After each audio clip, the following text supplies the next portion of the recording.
Who could have seen that coming? The reporter who was barely around for most of the story was the murderer all along! Sorry. Paimon was just surprised, that's all. Whew. Paimon never saw that twist coming. The murder mystery novels here are amazing! The whodunits here in Fontaine are a lot different than the light novels you see from Yai Publishing House. Both have their merits, but Paimon thinks this style of novels are more, well, novel. It's so exciting to reach the moment when the mystery is uncovered, especially in the one Paimon was just reading. You should buy a copy and read it too.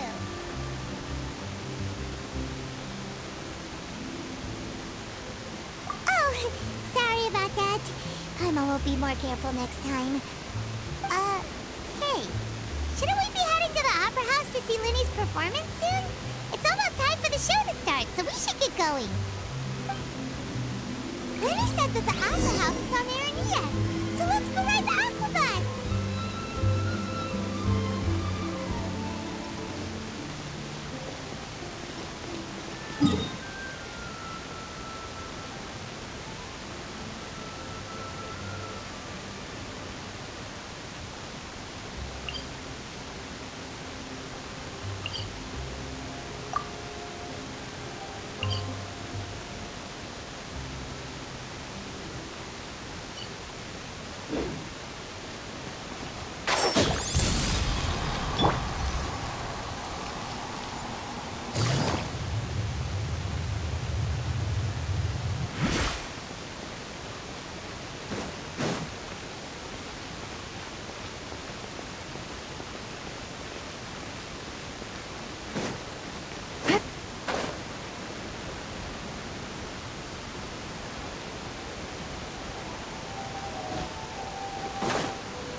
Take it easy.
Please, watch your step.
Welcome to the course, Fontaine.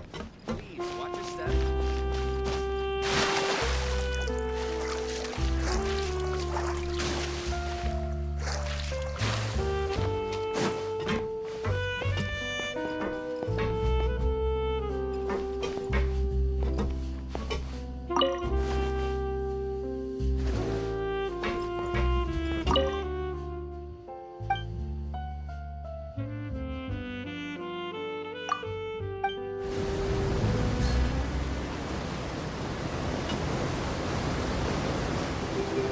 Welcome to the Navia line. I am Elfan. The boat will be departing.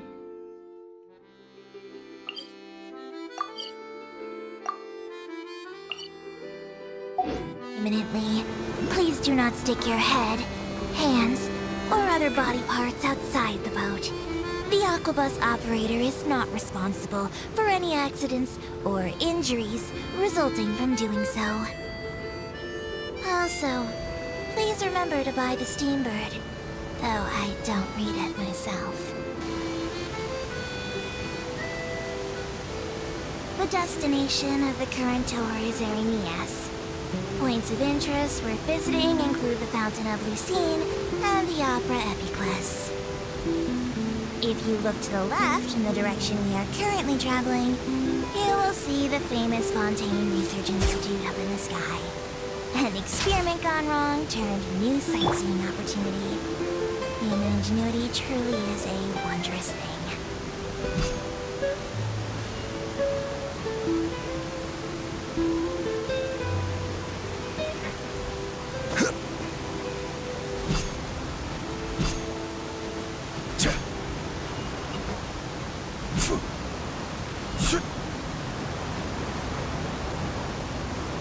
We are now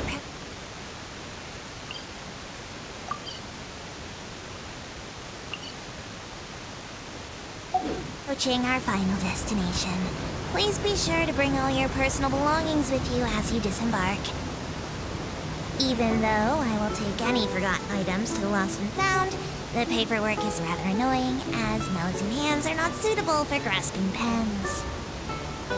Please be careful when disembarking. It has been my honor to be your tour guide this trip. Thank you.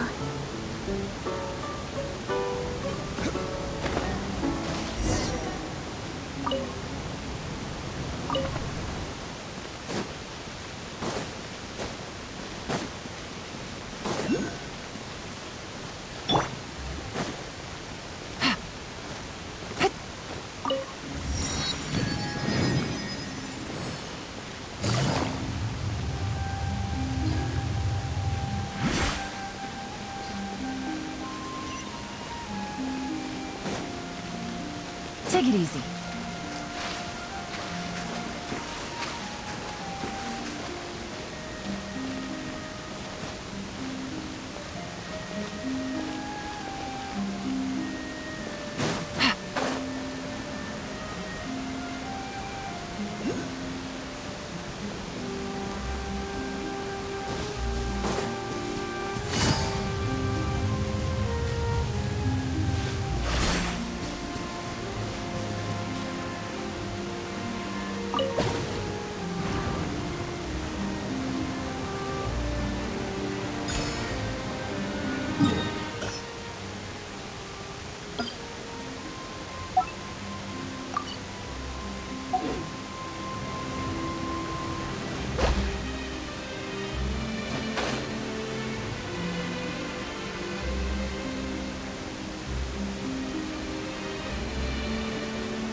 What a place to hold a performance! No wonder Linny and Lynette were looking forward to it. Huh. Looks like there's a lot of people standing around the fountain up ahead. Oh, Archon, please bless us with a bright and healthy child. We pray. I don't know why you always feel the need to ask so much. I'll be happy as long as our child is healthy and lives a peaceful life. I guess if they're our kid, then there's no doubt they'll turn out smart. Maybe this is one of the customs in Fontaine. There sure are a lot of couples here. Vache. What's wrong? Vache. Vache. No, Paimon didn't say anything. Are you hearing things?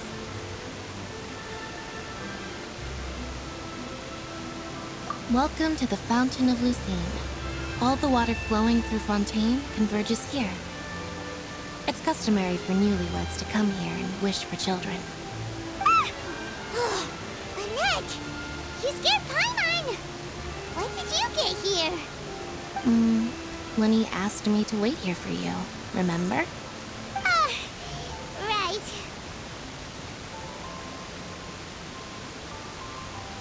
What do you mean?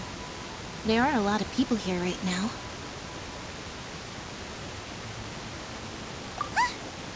Hey, you're not trying to scare Paimon, are you? Besides, it's the middle of the day. It's not the time for eerie things. I see. I might be able to tell you something that could help explain the voice you heard. In fact, you might not be imagining things at all. I suspect that what you heard is a result of your hypersensitivity to the hydro element. Others in my family have had similar experiences. It's because of her sensitivity to the hydro element? But what would hearing a voice have to do with elemental power? When do you cry, Paimon? Wait, what? What does that have to do with anything? Just answer me. When do you cry?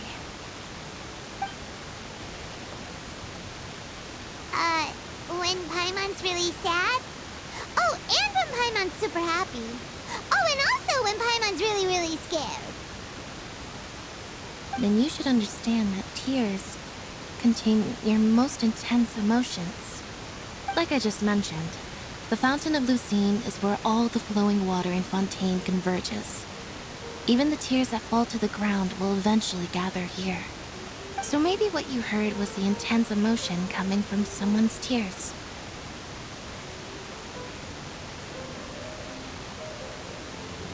So, what did the voice say?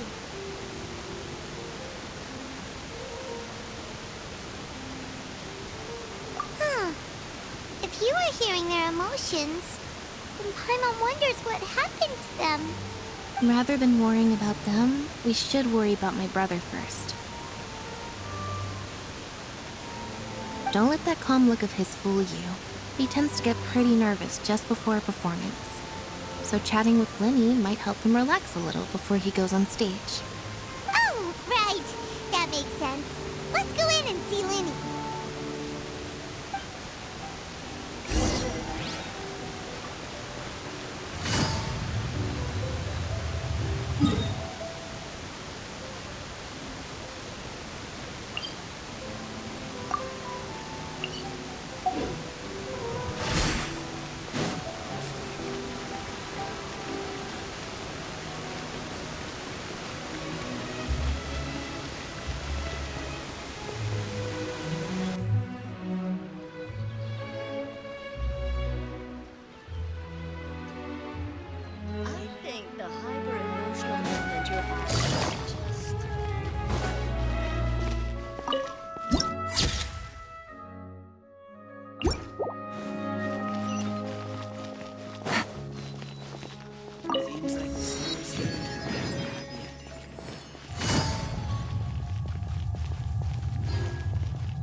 emotional element with adding is just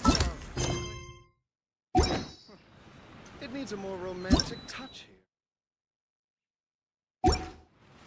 I can't wait to see how this turns out. Things are about to get dicey.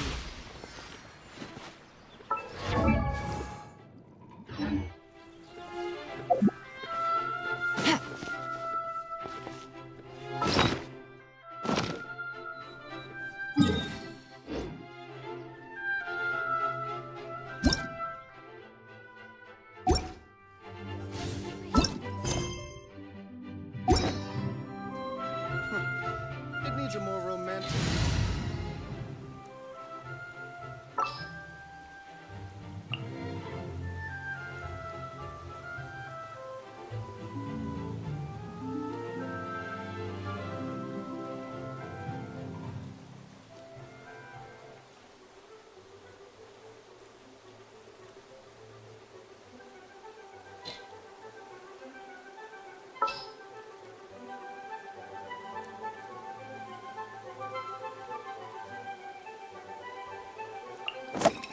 I'll lead the way. Follow me. I got a new letter from an informant. Looks like this.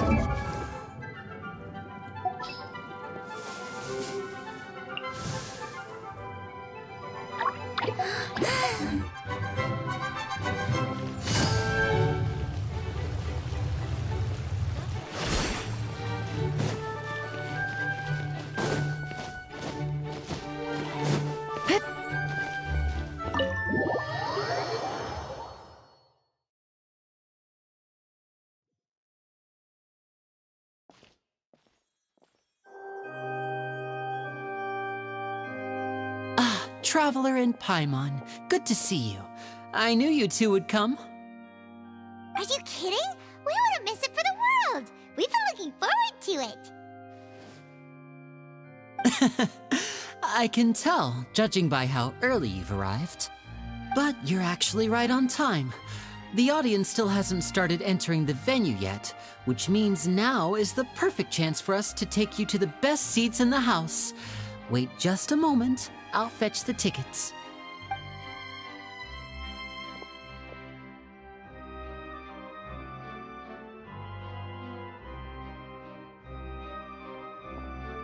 The Opera House has assigned seating, so you always have to make reservations. I've already reserved your seats, and here are your tickets.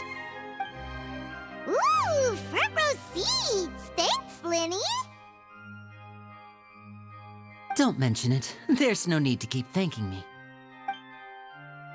Hey, Lenny! Could you come over here and take a look at this? Oh, I'll be right there. Seems there's an issue with the stage props over there. That's Cal, my assistant, calling me. I'll go lend him a hand.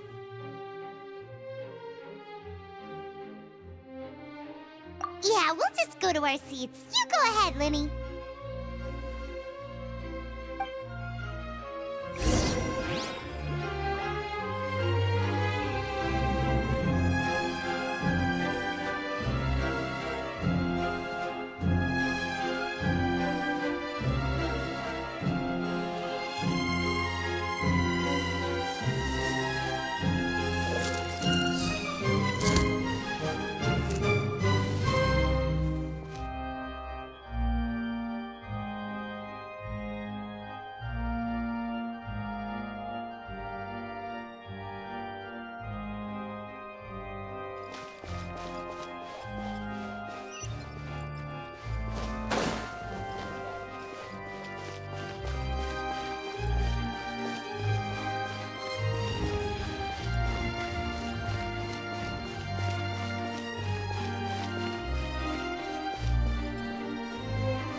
Oh, these should be our seats. Come on, let's sit down.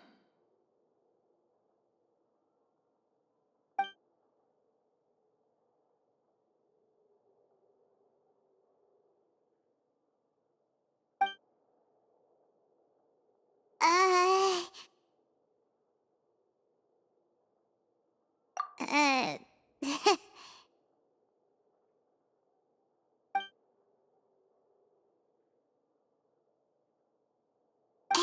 Traveler. Maybe we should strike up a conversation with the person next to us. Since, you little... Of course you put this on Paimon. Excuse me, I did not realize you felt awkward. I am terribly sorry. I would be perfectly happy to chat with you if that is what you would like. Oh, so you heard all of that, did ya? Boy, you sure have good ears. Paimon thought she was keeping her voice down. Wait, that's not it. Paimon's sorry. Paimon's the one who was being rude, talking under her breath like that. So let's talk, but, what should we talk about? Oh, Paimon's got it. You're also here early and sitting in the front. Are you a friend of Linny's too? A friend, you say? Well, if Mr. Linny would like to be my friend, I would be more than happy to reciprocate. Oh, so you're not friends with Linny then? Oh, this is getting more awkward by the second. Paimon nearly forgot to make her introduction. Nice to meet you. Paimon is Paimon, and this is the Traveler. We just arrived in Vaudain. It is an honor to meet you two. I have heard of your deeds across Tevat. And as required by proper etiquette, I will also introduce myself. I am... Oh, Monsieur Nervillet, what an honor it is to have you here to see my show. Ah, Mr. Linny. I should say it is in fact an honor for me to see your performance in person. Wait, Nervillet? Could he be... I saw you all chatting just now, but it seems you still don't know who Monsieur Nervillet is. Allow me to introduce you to Fontaine's Chief Justice. That seat is always reserved for him. It wouldn't be too much to say that he's the symbol of justice and honesty here in Fontaine. Whoa! Sorry for being so rude just now. Paimon had no idea you were such an important person. No offense taken. Being Chief Justice is merely what I do for work. Nearly every person has their usual reserved seat, so I'm not so special, really. And by the way, I should probably let you know, even though I would prefer not to. There's someone sitting up there in the VIP seats that has been striking a pose for quite a while now. I believe she is trying to give you a most elegant and impressive first impression. So I think you should take notice of her sooner rather than later, otherwise she may become flustered.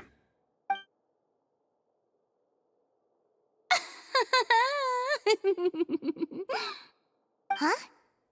Oh, it's Farina, the Hydro Archon. Huh. She sure has a smug and satisfied look on her face. Guess she has no idea that you saw right through her act. Very good. That is for the best. No need to pay her any more attention. We may now enjoy the show. Huh? So is this what things are like between the Chief Justice and the Hydro Archon? All right, please wait just a moment longer. I've pretty much finished my preparations, and the performance will start as soon as the audience has made their way to their seats. Yay! The show's finally about to start! Paimon can hardly wait! Paimon's never seen a real live magic show before!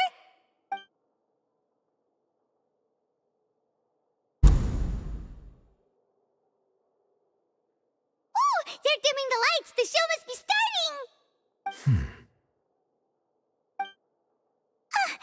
Sorry. Paimon will try to stay quiet. Welcome, one and all, to the Opera Epiclese. I am the star of today's show, Linny. And over here is my sister, Lynette, who will be working as my wonderful assistant. Please, let's give her a warm welcome. Hello, everyone. I know she may seem to be a little sleepy right now, but that's just a sign that she's nervous. Whatever. Now, some of you may be thinking, two vision holders who can freely manipulate elemental powers performing magic is not true magic at all. So, I would like to take a moment to assure you that elemental powers will have nothing to do with what you will witness on the stage today.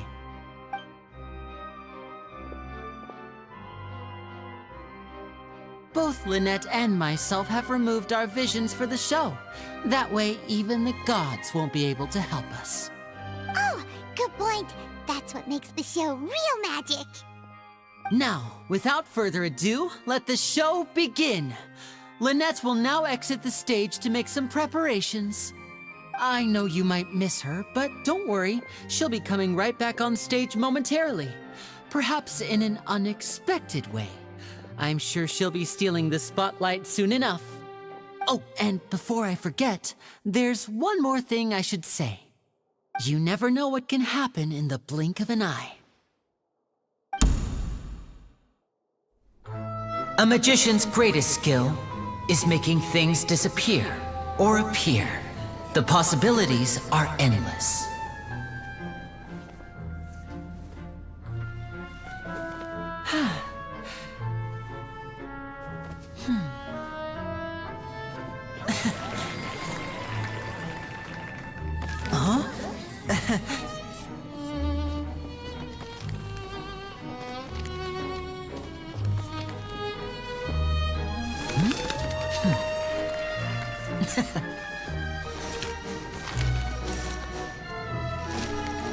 But this isn't what you came for. These little tricks, you've seen them all before. So it's time for something truly extraordinary, don't you think? This one's a little tricky.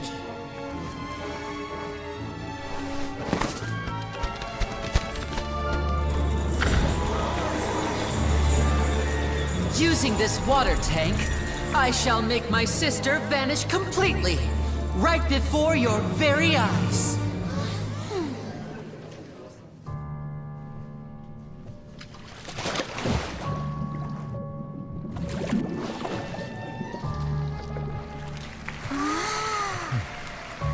It's actually quite simple. She'll just turn into air bubbles and float right out of the top.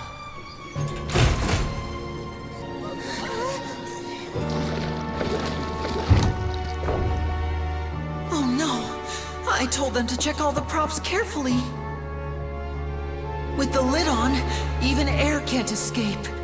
An amateur magician would be getting very nervous right around now. Luckily, it's me on stage, so let me show you what a true virtuoso can do.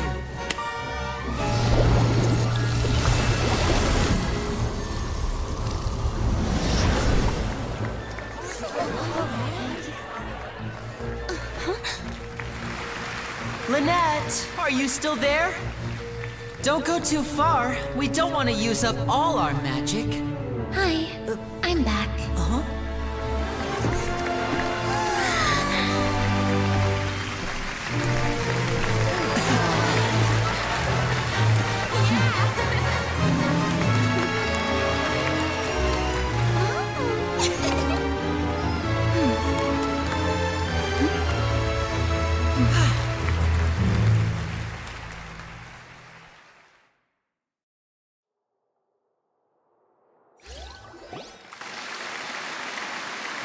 Whoa! What in the world just happened? How did he do that? Paimon didn't seem to do anything. Wasn't Lynette inside the water tank? How did she disappear and then reappear out of nowhere? If we could see easily through his tricks, then that would mean that his skills are still lacking. To appreciate magic, you should focus on the show happening on stage, rather than getting caught up in trying to see that which has been intentionally hidden. Guess you're right. Paimon couldn't believe her eyes when Lynette reappeared. Amazing! Thank you everyone. I'm glad you enjoyed that performance. But our magical journey has only just begun. I've prepared even more astonishing surprises for everyone here. The magic of transformation and disappearance can go far beyond what you've just seen. I'm sure many of you are thinking that escaping the water tank was impressive enough. But Lynette is still my assistant after all. In which case, I have ample time to make all necessary preparations. So, for my next trick, I will require the participation of one lucky audience member. Please, if my assistants could bring out the magical boxes now. There are 2 boxes, and only 2 boxes. One is here, and one is there in the aisle among the audience. I'm sure many of our clever audience members have already guessed our next magic trick. A swap! Our lucky audience member and I will each enter a magic box. After 1 minute, we will each emerge from the opposite box. Now please, everyone pay very close attention to the box you see here. Don't give me any chance to make a move. Wow! How's he gonna do this? Hey, do you think this is all magic tricks, or does Lenny have actual superpowers?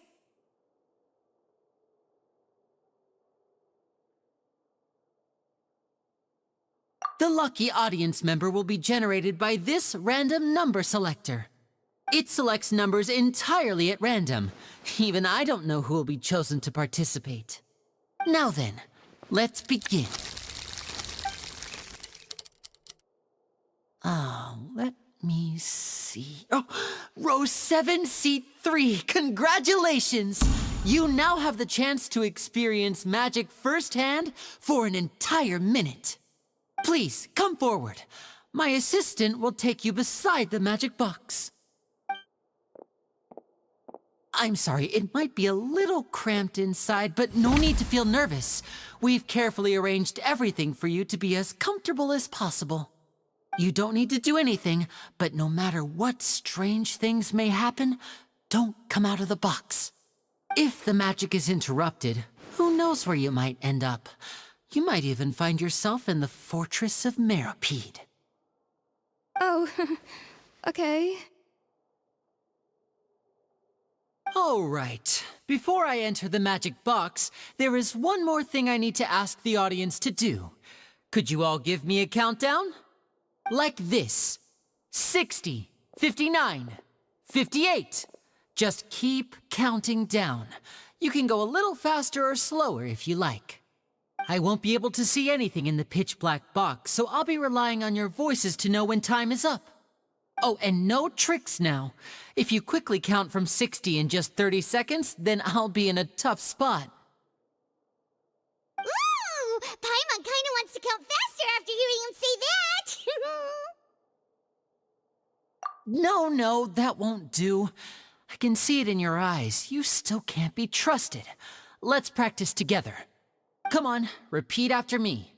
60, 59, 50... 60! 59! That's right, perfect. Keep it going. All right, I'll see you... 54, 53, 52? Huh? Why aren't you counting, Neverlet? I am counting in my head. I think things are exciting enough in here as it is. Merely a consequence of my identity and personality. Do not worry about me. Just enjoy the show. Oh, all right. You look so serious that Paimon thought you might be feeling uncomfortable or something.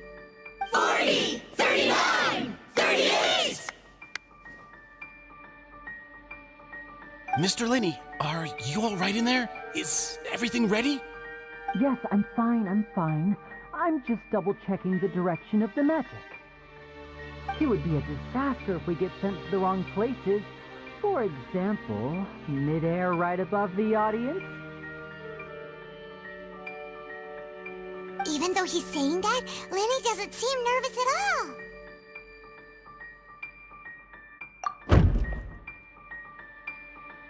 Ah! What was that noise? Did you hear it too? Not sure. Anyway, it doesn't seem like anyone's worried about it. 25! 24! 23! What's wrong, Mr. Linney? I can still hear you moving in there. I seem to have accidentally knocked over a decoration. I'm trying to fix it, but it's pitch black in here. I can't tell left from right. Never mind the decorations. There's no time for that. The show is what's important. No, that's unacceptable. I want my show to be perfect. Don't worry, we still have 20 seconds. Hear them counting? 19! 18! It seems things aren't quite going as planned. It feels like you're all starting to count faster, but that's all right. I know it can be tiring to do such a long countdown. 10 seconds and change is still plenty of time. 10! Almost there now. Whew. Swapping two people is harder work than you might think. Even a master magician like me can't guarantee I'll get it right the first time. Hey, wait! Is this the back one? I can't tell. They both look the same inside. Huh? Nope, that's not it. I'll try again. 7! Hey, slow down! Honestly! 5! 4! 3! Whoops! That doesn't count! 0!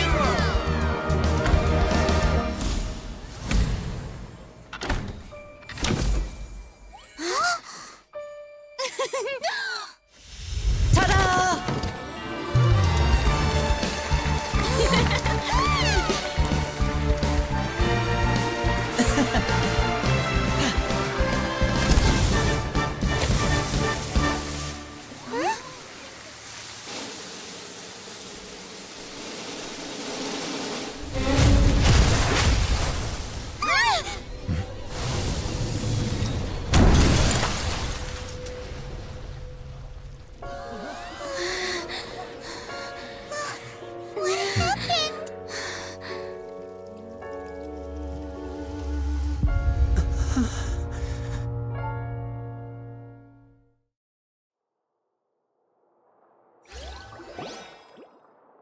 Huh?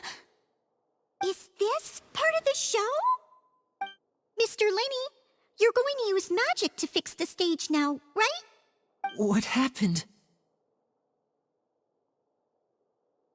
Oh no. Maybe this isn't part of the show. The girl was still in that box, right? This performance is over. Medical staff with me. Guards, secure the scene and detain all the performers. Seal the exits. No one is allowed in or out at this time. Yes, that's right. If this was just an accident, then we must investigate the cause. But if this was all part of some scheme, then those accountable will not escape the judgment of the God of Justice. No need to be alarmed, you two. We'll get to the bottom of this soon enough.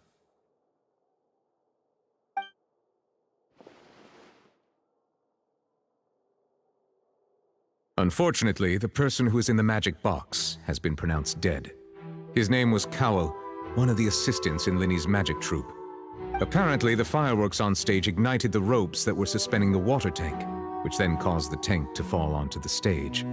As of now, we are still not sure why we found Cowell in the box, rather than the guest from the audience. And after an initial search of the area, the guards have confirmed that the girl is nowhere to be found. It appears that this incident was not merely some mishap with the performance. And there are many indications that it is connected with the case of the serial disappearances of young women. The serial disappearances case? That's the case that Charlotte mentioned before.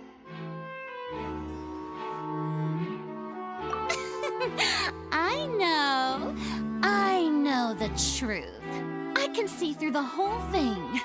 Really, using such a shallow and obvious mystery as his finale. Did he really underestimate us that badly?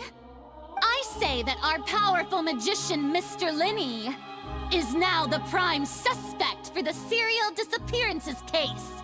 Huh? Why me? This whole thing was an accident. No, this all occurred during your magic show, did it not? The missing girl disappeared after being chosen, did she not? The deceased is one of your assistants, is he not? Now that I think about it, that whole speech about magicians making things disappear was nothing more than a provocation, a bald-faced challenge. That can't be right. How can Lenny do this? He was in the box on the stage the entire time. We can even hear his voice. Besides, before the show, he told us that he would like to catch the criminal behind the disappearances. He couldn't possibly mean catching himself.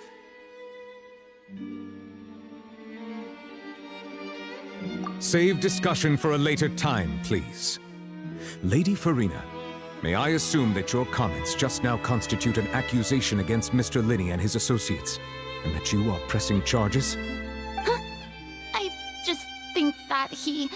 Well, I think it might be a little early to talk about formally pressing charges. But what Lady Farina said just now makes perfect sense. Looks like she's gonna personally deliver justice. A kidnapping and murder carried out under the cover of a magic show. Lady Farina said it all. I mean, of course, my dear people. But what excites me even more than the obvious truth before our eyes is the opponent I'll be facing. That's right. I mean you, Traveler. You'll support Linny, won't you? After all, he was the one who helped you the first time we met. Then there's no problem at all. You know, the Traveler and I already had a duel the first time we met. But with Linny's help, our little duel ended in a draw. But draws really are the most boring possible outcome. So, no more draws. Between the two of us, there must be a clear winner and loser. And what better place to hold such a riveting showdown and decide the true victor than here, on the grandest of stages, the Opera Epiclese? Huh. It wasn't a draw. She obviously lost last time. I understand. Charges have now been pressed, and as such, a trial is in order. Well, Traveler, seems Lady Farina has set you in her sights. But putting her dramatic rhetoric aside for a moment, I would like to ask you, are you willing to act as Mr. Linney's attorney and defend him in this case? Very well. The trial will be held a day from now in the Opera House. Both sides may investigate the scene to build their cases and search for the truth.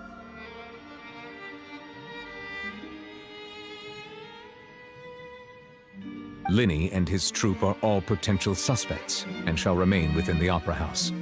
The audience may begin to leave in an orderly fashion once they have been cleared by the guards. A day isn't that long. Let's see what kind of case this big-shot Outlander can build in such a short amount of time. I'm really quite looking forward to hearing it.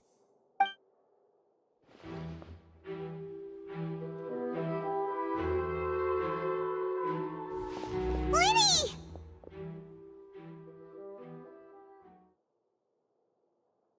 Sorry about everything that happened just now. Were you frightened? Of course! Who wouldn't be scared after witnessing an accident like that? Yeah, I'm a little shaken up myself. How could this happen? And poor Cal. I know you already claimed that you would defend me, but now it's just us talking. Tell me, do you think I could possibly be the murderer? I understand. Even I'm not sure what happened, so I can only imagine how difficult it is for you to grasp the situation. I'm sure everyone sees me as the biggest suspect at this point. But if you ask me, the whole thing is mysteries layered upon mysteries, such that all that's left is confusion. I don't know whether what happened there on the stage was purely an accident or not, and I don't know why poor Cal was in the box. As for how that girl chosen from the audience could suddenly disappear, I'm afraid I don't have any answers either. If someone tampered with my performance, then we need to figure out what they did. Even a skilled and knowledgeable magician like myself couldn't pull all that off in just 1 minute. Which is precisely why we need to investigate! As this book says, the impossible could not have happened. Whatever happened must have been that which is possible. them when we were reading at the bookshop in the city earlier. Pretty cool, huh? Don't worry, Paimon used her own savings to buy them. It wasn't from our travel funds. I think they look cute on you, Paimon. You have good taste, Lynette. That's the right attitude. Feeling depressed isn't going to help me now. I need to get back to my normal self. But with the guards watching our every move, it's going to be especially difficult for Lynette and I to prove our own innocence. Good thing you agreed to be our attorneys. Thanks for that. We'll be counting on you. Yes, thank you so much. Yeah, just leave it to us. Oh, since we're going to start investigating, Paimon has a question first. Where did Lynette go during the performance? Ah, well, I'm afraid that would involve some of our essential trade secrets as magicians. The secrets behind our magic are past saving, Linny. I suppose you're right. The truth behind our tricks is going to be important evidence that will be weighted during the trial. 'Tis truly a pity. As a magician, our magic show is a work of art. We've poured countless hours and spared no effort in perfecting it. But if revealing our secrets will help you uncover the truth behind what happened, then it will be well worth it. We should go somewhere else if we're going to discuss our magic tricks. We'll go speak with the guards, and in the meantime, you can go investigate the stage and the seating areas. Alright, let's go have a look while the investigation teams are still here. Detective Paimon is on the case!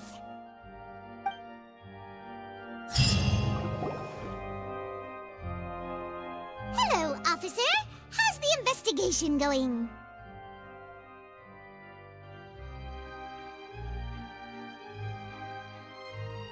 I see.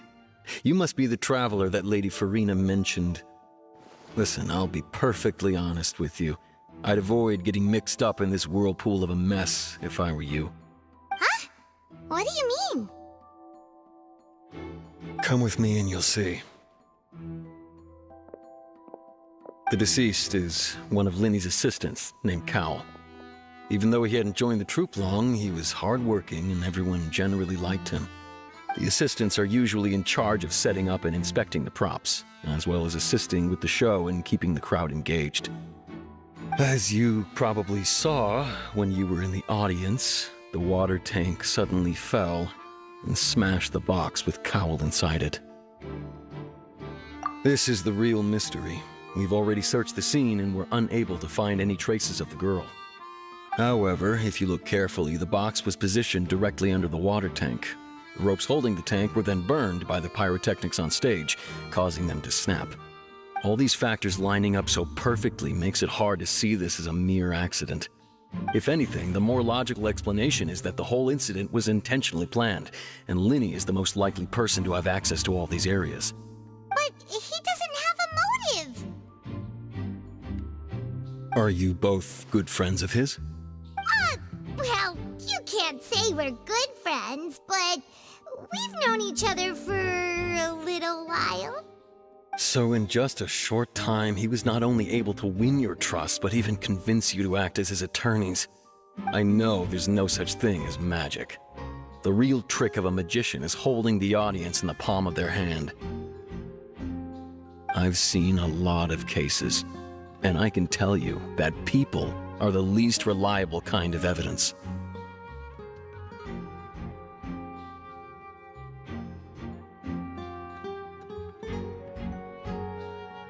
Sorry, I tend to be pretty straightforward. Just know that I'm warning you for your own good. Anyway, you may investigate the scene of the crime yourselves if you're curious. Who knows, maybe you'll be able to come up with some new evidence.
So this is the rope that broke and caused the water tank to fall. The rope looks pretty durable. How can it be burned through so quickly by fireworks?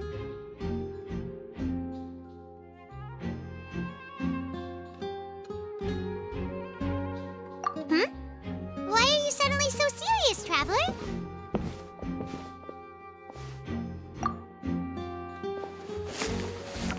Whoa! Look! This bit is made from different material! Most of it was burned away, but there's still a little bit of it left.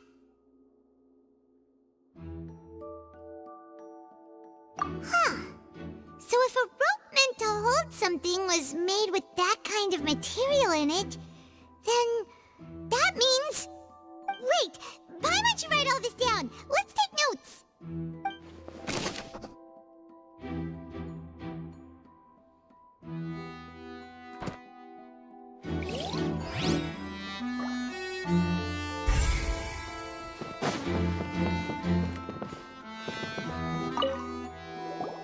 Hello there! What are you investigating?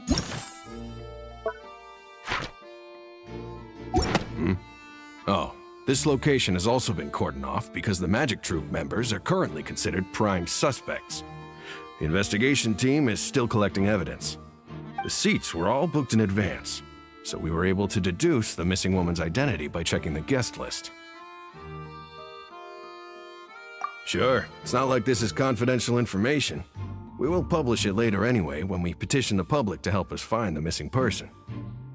Her name is Halsey. She's a painter from Fontaine who's made a bit of a name for herself.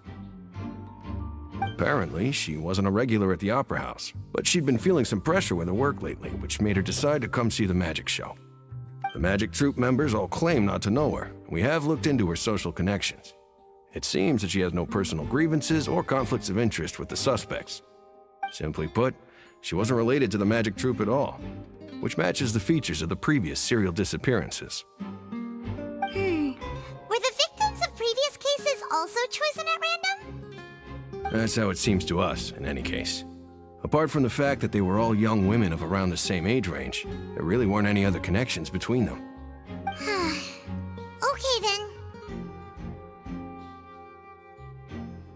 No need to be so formal. If you do happen to see the missing girl, please be sure to contact us. It is of utmost importance that we get to the bottom of these disappearances.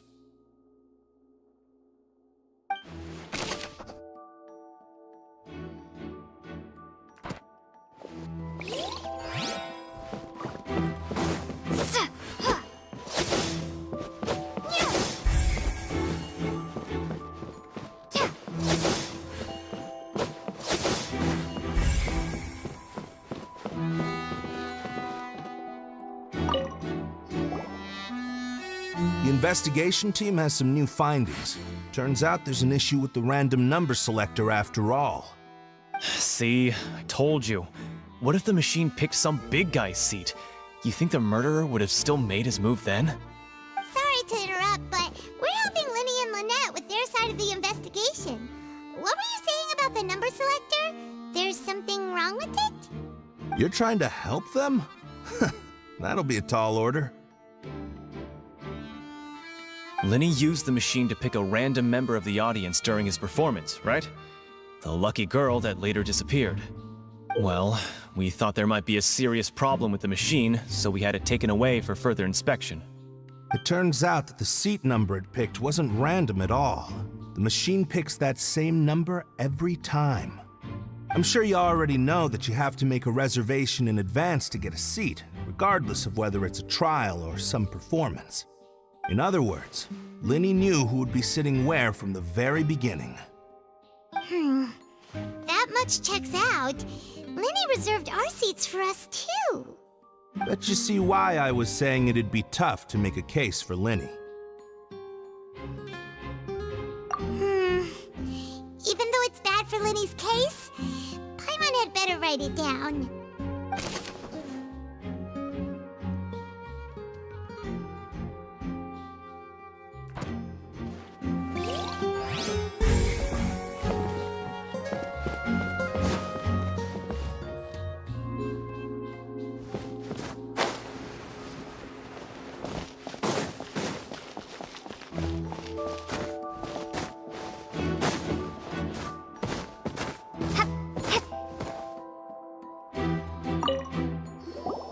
I see that you're investigating the area. Well, it just so happens that I'm interested too.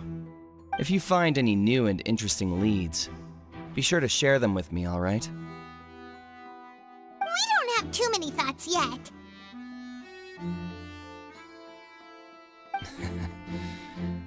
Then why don't I tell you my hypothesis first? The way I see it. And I'll start it with that loud thud. The thud? Oh, you mean the sound that happened during the countdown? Yes, exactly. It wasn't terribly loud, but I suspect that most people heard it. It's just that everyone was awaiting the results of Lenny's trick with bated breath, so no one paid it much mind. But now that the incident has happened, the thud has become an important clue. That makes sense. So, what do you make of it? I'm of the opinion that it may have been the sound of Lenny's accomplice, Lynette perhaps, jumping atop the water tank or something like that.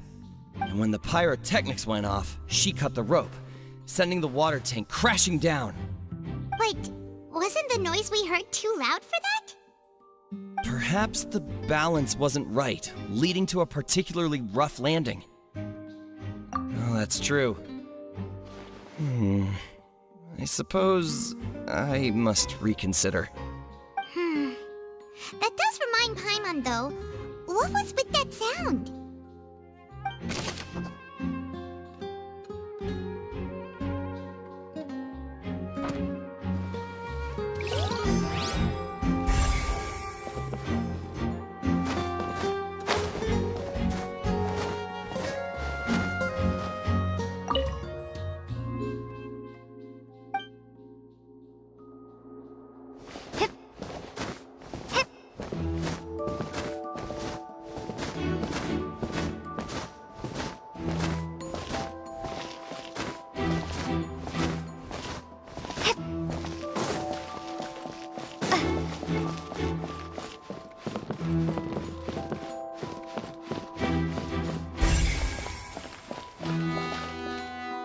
Lenny's still talking to the guards. It seems he'll have a lot of explaining to do. I think someone will be assigned to monitor us later, but that's alright.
Both of you, over here. I've been keeping an eye on you for a while now. Huh? You mean us? That's right. If I'm not mistaken, You're also among those who wish to cut down the thorns and pursue the truth. No? And by the looks of it, you're not from Fontaine. Well, you're right on the more about that one, but who are you? Have you never heard of the Spina di Rosula? From mediating disputes and providing protection to solving conundrums, you name it, Spina di Rosula does it. And I, Navia, have the honor of being its renowned president. Though those who play by our rules call me boss. I'm Silver, her attendant. Pleased to meet you. And I'm Melus. Demoiselle's various daily needs and affairs are under my purview. Huh? Boss? Demoiselle? What gives with the names? Well, I am the second generation president. Melus and the others are still used to my previous title. My apologies, Demoiselle. Should you prefer, boss, I will endeavor to use that instead. No, no need. You don't have to call me boss. Just Navia is fine. Okay, if you say so. Not that we're members of Spina di Rosula anyway. All merely trifling details. Never mind. Now, back to the situation at hand. That's right. I've always kept an eye on the serial disappearance cases. My interest stems from a matter back from my father's time. Judging from the look of things, I find Linny an unlikely mastermind. Really? We think so too! That's why we're looking for clues now. But how did you come to that conclusion? Intuition, naturally. My unparalleled intuition. Farina sure was quick to point the finger at Linny without any decisive evidence whatsoever, wasn't she? But that's not uncommon for her. If you remember, the Justice had to interrupt her and ask if she was pressing charges just to keep her from getting carried away. Anyway, a trial begins the moment someone levels charges. And, of course, there was no way Farina was going to back down in that situation. Sounds more like you just don't trust the Hydro Archon. Well, what's your opinion? I must admit that she can be interesting at times, but liking her doesn't mean that I'll blindly agree with her. All right, I've answered your question. Now, it's time you answer mine. Wait a minute! Did that answer count? Well, I say it does. But don't worry, you won't hear any pointless questions from me. In your opinion, do you think it's right to treat a trial like it's an opera?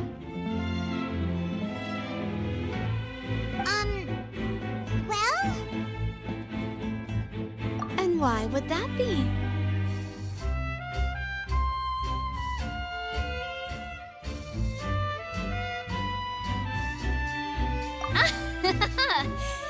See, Silver and Melus?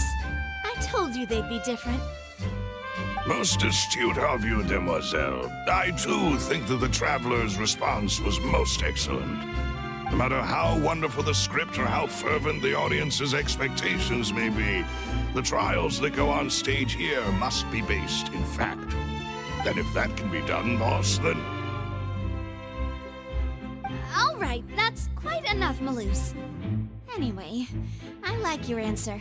You passed with flying colors. Now, I need to make some preparations, following which our joint investigation shall commence.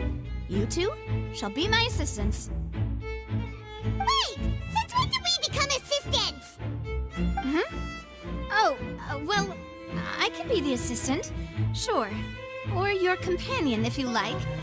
I'm really not that fussy. That's more like it.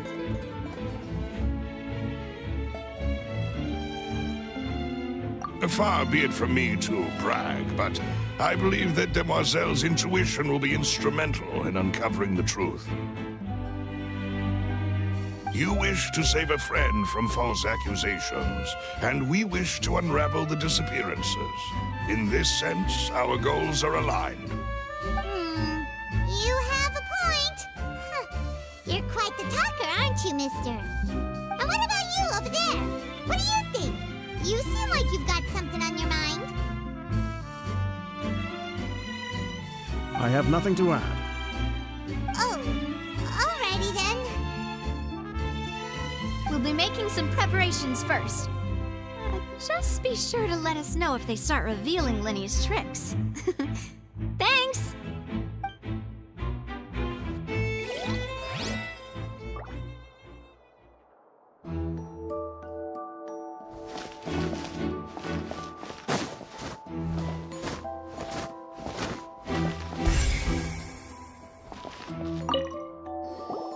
Sorry, but no one can freely enter or exit the Opera House at the moment. If you wish to leave, you must register your identity with us first. No, we're not leaving. We're representing Linny and Lynette as attorneys, so we're investigating the case. Were you always guarding this entrance? Yes. After the Chief Justice gave the order, everyone coming in or out must undergo a strict inspection. So, the missing girl couldn't have left from here. At least, not from that point on. I doubt there was much opportunity then, either. How can you be so sure, Well, because I was in charge of security near the entrance at that time. I couldn't see Linny's performance from here, which was quite a shame. Just my luck. But still, I did not abandon my post, and I stayed put no matter how loud the applause was. If someone had so much as even approached the door, I would have noticed it, let alone if they had tried to leave. We Melusines are good at that sort of thing, you know.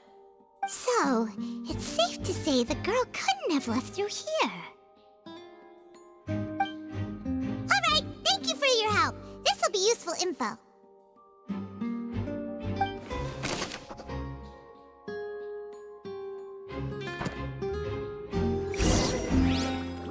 We've checked everything of note here at the performance venue. Paimon wonders how Linny's discussion with the guards is going. Let's go see, shall we? Ooh, things are getting interesting, huh? We're about to see how magic is made.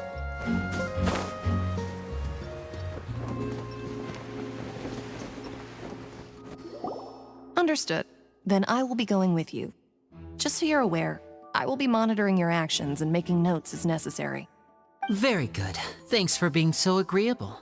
I'd pull a rose out of my hat as a gift for you if I could. You may spare the pleasantries. I'm just doing my job. You've arrived. Who's this?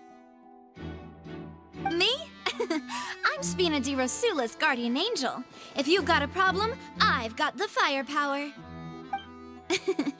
Sorry, I got a little carried away there. Call me Navia. I'm a partner of theirs, and we'll be helping investigate this whole situation. And these are my companions. Would you mind if they join as well? Fine by me. Oh, new helpers? I would be most grateful. Well, let's just say we're tagging along. It's not every day you get to see the secrets behind magic performed on such a large scale. I appreciate your kind interest. Come with me. We'll be heading below stage.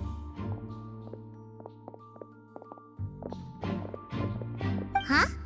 Below stage? Yes, a world of secrets is hidden beneath this magic box, prepared specifically for this switcheroo trick. But before I reveal everything, you should have a look first. Notice anything strange here?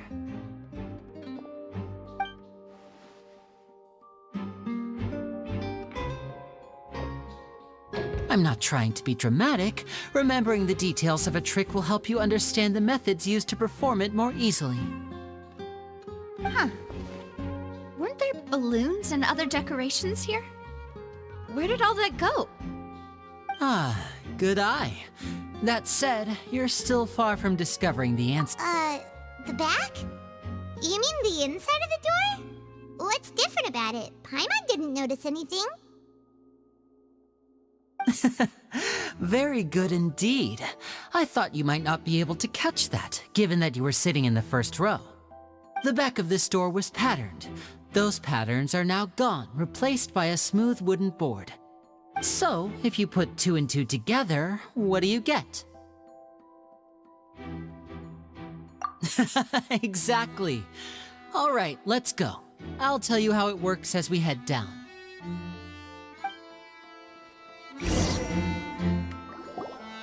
Oh, so there was a passageway under the magic box!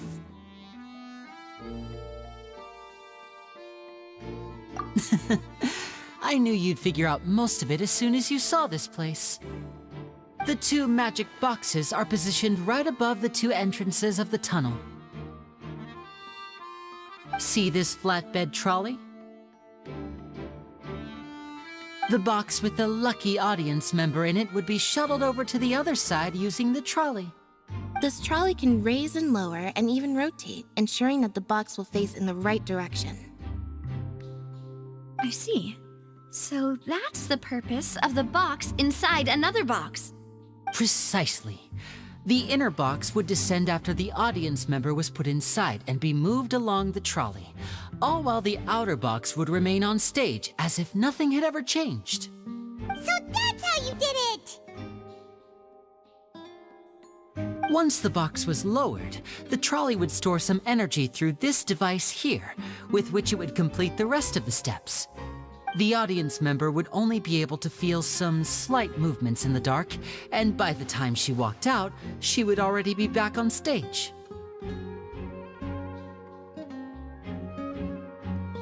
Right! You were talking that whole time, and you even came out for a moment near the end! Ah, yes. A phonograph operated by Lynette was used to achieve that effect. My assistant and I had already scripted our conversation beforehand. When the countdown began, I had already gone to the opposite box via a tunnel using that ladder. And what about Lynette? Where was she? I was in the mezzanine space in the back of the box. Oh, interesting! That's how we were able to coordinate Linny's lines with the assistant. And, by the way, I was the one who walked out of the box at the end. I mean, we are twins. All it takes is a change of clothes and no one can tell who's who. And that's my favorite part of this trick. Only Lynette and I can perform it. So that's how it all worked! Wow, every detail you revealed was more amazing than the last! Lynette would briefly walk out of the box and then go back in, jumping into the tunnel and escaping before the box on the trolley could finish ascending. And then I walk out of the other box in the audience area, and the trick would be complete. The operative word here being would. But as you saw, Cal was in the box, not our audience member. She, on the other hand, mysteriously vanished. We really don't know how that happened. If not for that interlude, this would have been an astonishing trick. I probably never would have figured out how you pulled it off. And yet, to think that someone was able to use this magic trick to commit a crime. Could we have a look around? I think we can come up with some more leads. This is the scene of the crime, so Linny and Lynette are not permitted to stay here. I'll escort them back up. Yes, of course. No need to be so strict now. I won't disappear into thin air, you know. Thanks, everyone. We're counting on you.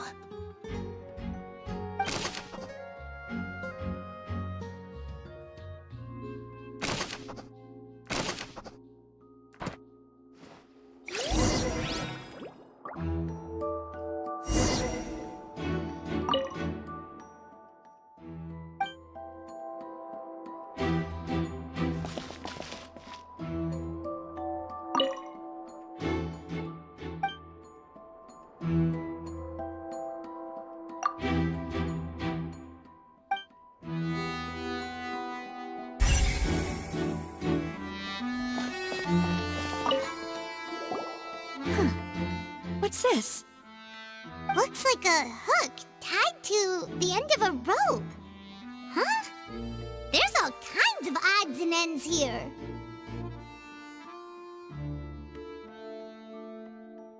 Perhaps it was a prop for a different trick. But why would it have been left here?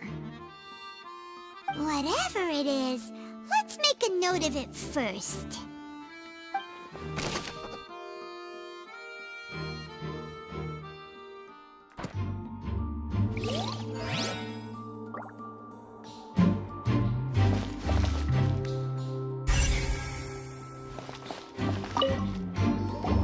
The floor is wet. Please be careful not to slip. Speaking of which, why would there be water here? Oh, Paimon knows!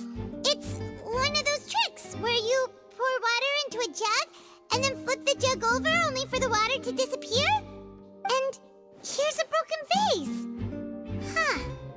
Did the trolley knock it down while moving? That can't be. The trolley moves along tracks from start to finish. It couldn't have hit the vase at this distance. Let's note this down too and think about it later.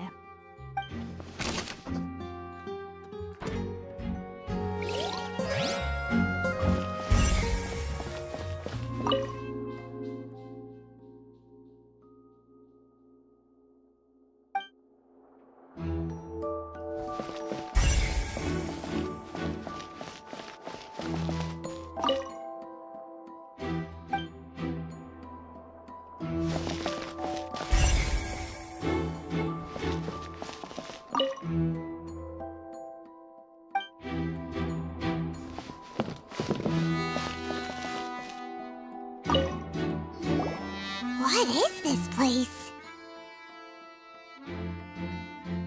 It seems someone could fit through here. Huh. Could this have been the suspect's escape route? Alone, perhaps. But if they had to pull another person with them, the space would be too narrow. But there are no other ways in or out of here.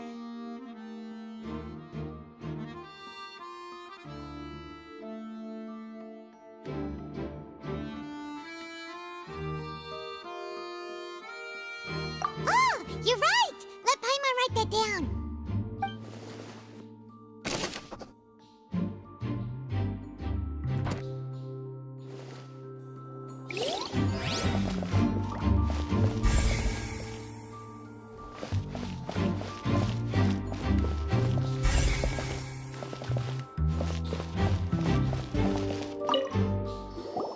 Oh, these are the clothes that the lady chosen from the audience was wearing, right? Her clothes are here, but she's nowhere to be found.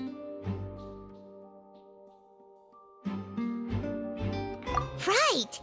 And do you really need to do that if you're kidnapping them? Ugh, this is so confusing. Paimon doesn't want to be a detective anymore.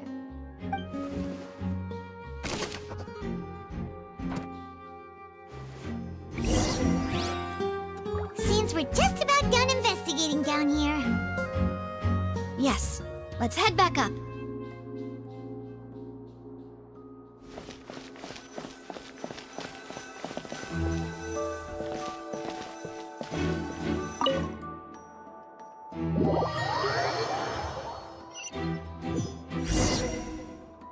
Well, we've ascertained the state of the crime scene. Let's find a place to sort out our findings once Malus returns. It seems to me that there are several things that don't add up here. Apologies for the wait, demoiselle.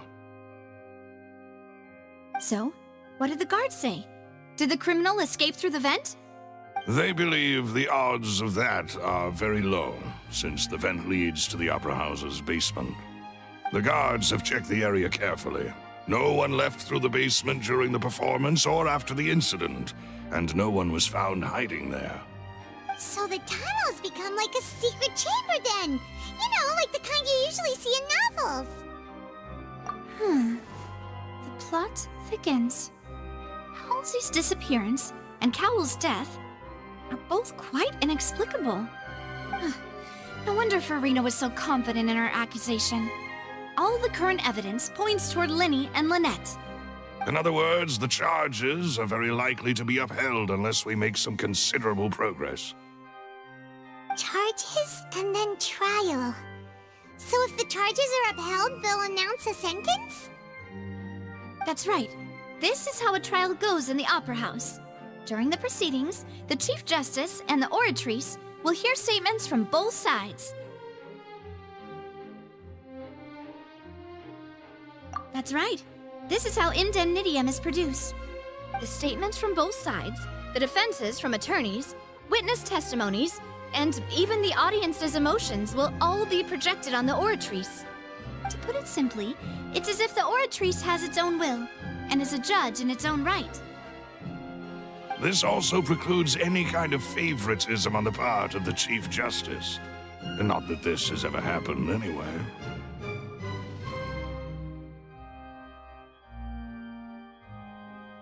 Once both sides have finished speaking, the Chief Justice will make his final decision. This, too, will be used by the Oratrice as a reference. Then, finally, the Oratrice will be consulted by officials. The result it returns is the will of justice itself. Huh? So that machine is the one that actually decides? Paimon thought Neverlet called the shots. In practice, there is very little difference. Both have always come to the same judgment, which is why people have great faith in the Chief Justice. Ah, yes, the guards also asked me to convey that none of us will be allowed to leave this place before the trial. Huh? Why? Because we've chosen to act as the twins' proxies. That makes us persons related to the case. They're concerned that we might be colluding with outside parties, or that we might find outside help to disrupt the case. And even if that were not so, it could prove problematic if we happen to spread key information about the case ahead of time. I'm ready to break out at any time. Whoa, whoa! There's no need for that! Paimon thinks they have a point. That said, are they providing food? Of course. I just hope you don't mind the lack of options. I'm afraid that catering to all tastes... In that case, let's just sort out our findings together here. Pity. I was hoping to take you to try some of Fontaine's famous desserts, too. I mean, what better way to properly think through our findings than over some tea and sweets? Huh. Breaking out suddenly doesn't seem like such a bad idea after all. Just kidding! Paimon will still do her best, even if there are no snacks. What do you mean, no snacks? Of course we'll have snacks. If we cannot buy some, then we'll simply make some. Huh? Here? But how? Understood, Demoiselle. Everyone, please come with me.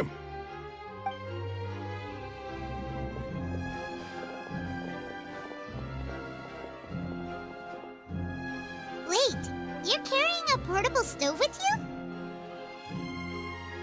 Yes, I must be prepared to meet the Demoiselle's baking needs whenever the fancy strikes her. I have eggs, sugar, and almonds at the ready.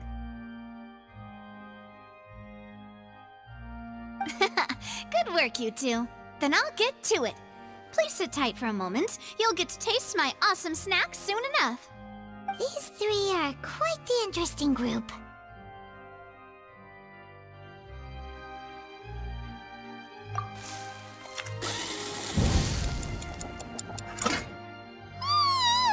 And Paimon thought it smelled good while it was still in the oven! Oh, it's even better now. Paimon can't stop drooling.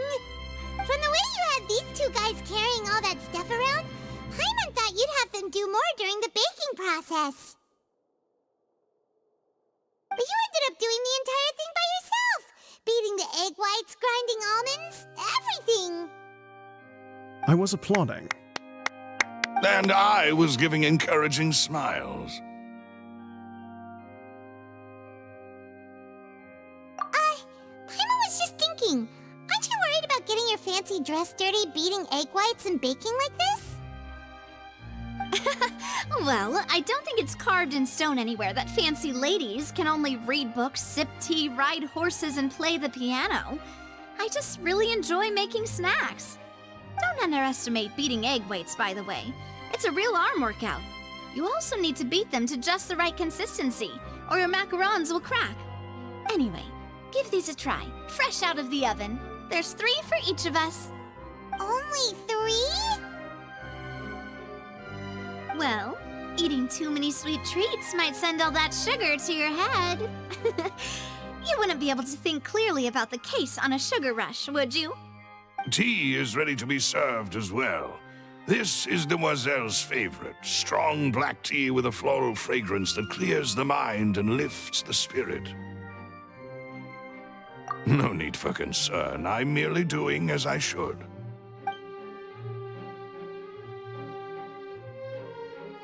All right then.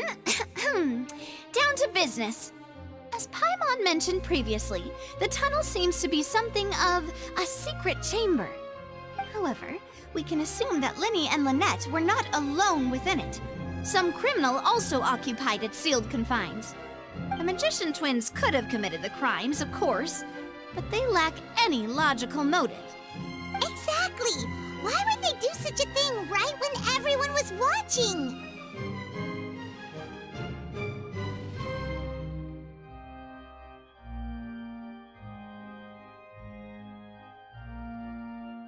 The flower vase and the thud we heard during the performance could indicate some altercation between Halsey and the criminal in the tunnel, resulting in the shattering of the vase, the discarding of her clothes, and her abduction. Perhaps the criminal thought that since she was chosen from the crowd, she would be too easy to identify if she was still wearing the same clothes. Paimon thinks that makes sense, but the real trouble is... True. None of the clues we found thus far support the existence of this third person. But the only people left to consider are both technically victims, whether it's the missing girl, Halsey, or poor Cowell. Huh. Could Halsey have secretly made modifications to the magic props in order to murder Cowell before making her escape? That's right. And even if she had tampered with the setup, she would need to understand the entire trick to pull it off. Nor does she have any motive. The guard said that she has never had any dealings with the Magic Troop's members. Were we not thorough enough in our search? From the sound of things, this is turning into an impossible case. Your macarons are amazing though, Navia. They smell great! They're nice and crisp and super sweet! They are my specialty after all. And I see you've already had 5 of them. What? 5? Oh, that can't be right! Paimon only counted 3! Honest! Please don't worry about it. At my age, a few less sweets might actually be a good thing. No! Being greedy is one thing, but Paimon knows how to count. Besides, Paimon knows that if she ate too many, then others wouldn't have enough. Wait, even you don't believe Paimon? How could you? If Paimon ate those 2 extra macarons, then may they turn into stone in her stomach! All right, we get it. Well, I suppose one of us might have gotten too engrossed in our chat and eaten them by mistake. No big deal. Malus, set up the stove again if you would. Huh? What are you doing? Making sure everyone gets 3 macarons, of course. Exactly. We don't want to trouble you. As you wish, Demoiselle. And I have the egg, sugar, and almonds. Well, this really is your hobby, huh?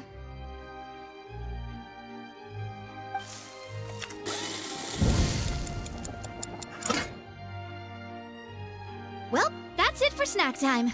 I'm going to have another look around the area. I don't know what we're looking for yet, but we've still got some time. As attorneys, I suggest the two of you think the case over again. It would be awkward if you got all tongue-tied on stage during the trial. Alright, thanks for your help, and for the snacks. It was nothing. A small task for the Spina di Rosula. Silver, Malus, it's time to go. I'll be back if I find anything new.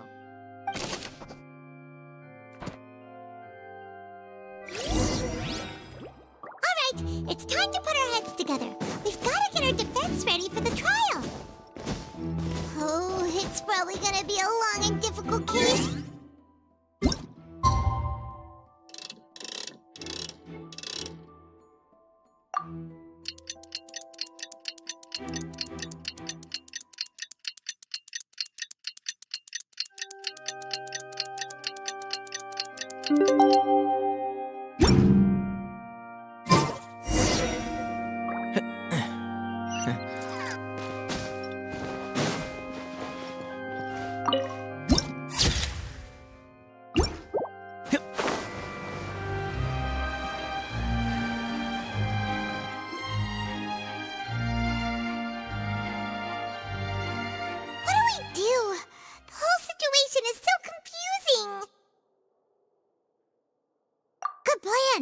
Impossible things don't just happen.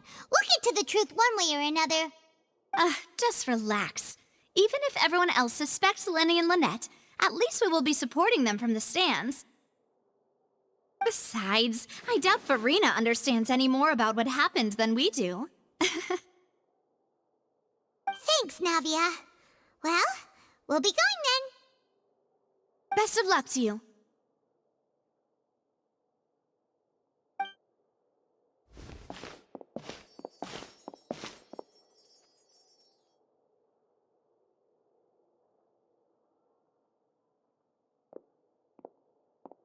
Ah, finally, you're back. Well, how did your investigation go? To be honest, you might be disappointed. No. We're already very grateful that you were willing to help. Well now, don't you all look disappointed.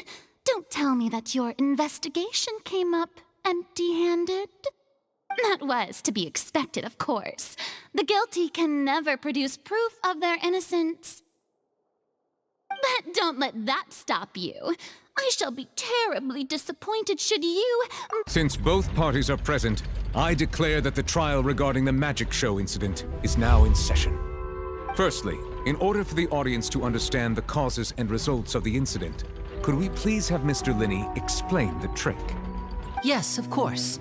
I will explain while Lynette demonstrates on stage.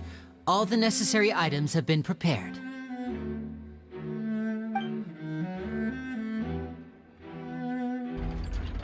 Thank you, Mr. Linney. In that case, I take your statement to be that you ran to and remained hidden within the magic box in the audience stands once the trick began, and thus could not have committed the crime. Is this correct? Yes, that's correct, Your Honor. In that case, I call upon the prosecution. Lady Farina, do you wish to refute his statement in any way? Why, of course I do. Allow me to take the first shot and break this case wide open. Mr. Linney is clearly lying. There is no way you could have been in the box the whole time if you were to abduct Halsey and murder Cowell. In fact... That is simply your hypothesis based on the presumption that I'm guilty. Oh, is that so? And if I may ask, what did you hear while you were inside your box? The roaring countdown of the crowd, of course. That's how I kept track of the time and built anticipation for the finale. And you didn't hear anything else at all? Nothing that might leave an impression of any kind? No, nothing. I see. But when the count reached 30 seconds or so, there was a thud. One so loud that I believe practically everyone heard it. Huh? Hey, hang on. Something's not right here.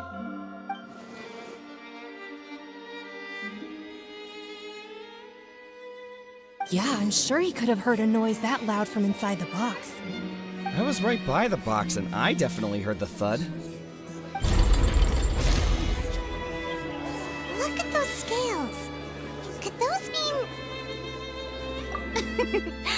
Well then, of course, I have armed myself to do far more than smash your alibi. Confidence cannot go unfounded, and my... Tell me, aren't the House of the Hearth? No wonder they did something like this. So the serial disappearances were the Fatui's doing. Now it all makes sense. I've got a feeling that what happened on stage probably wasn't just an accident. That's irrelevant. Our identities have nothing to do with what happened. indeed. Then perhaps you could tell us everything that happened during that 1 minute. Your first priority is to prove yourself innocent after all. I'm sure there is little that needs to be kept secret now. Unless your script already has holes in it. The Outlander is speechless. My, oh my, don't they look flabbergasted?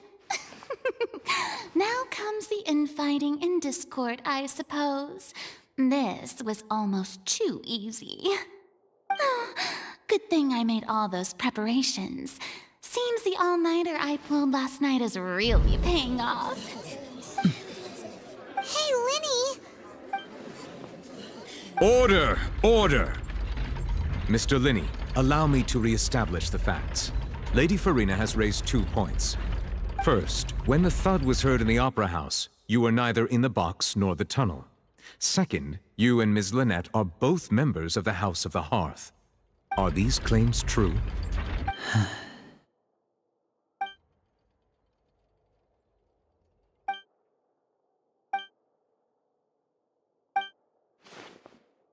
Please answer my... I'm sorry. Yes, they're true, Your Honor.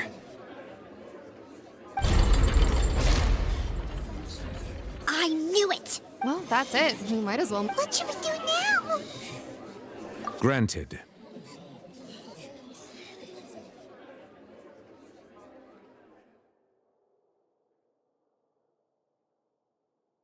In that case, what is your request? Is that really necessary? The defendant deceived their— Order! Order, I say! Your request is reasonable, and we shall adjourn. So, in that case...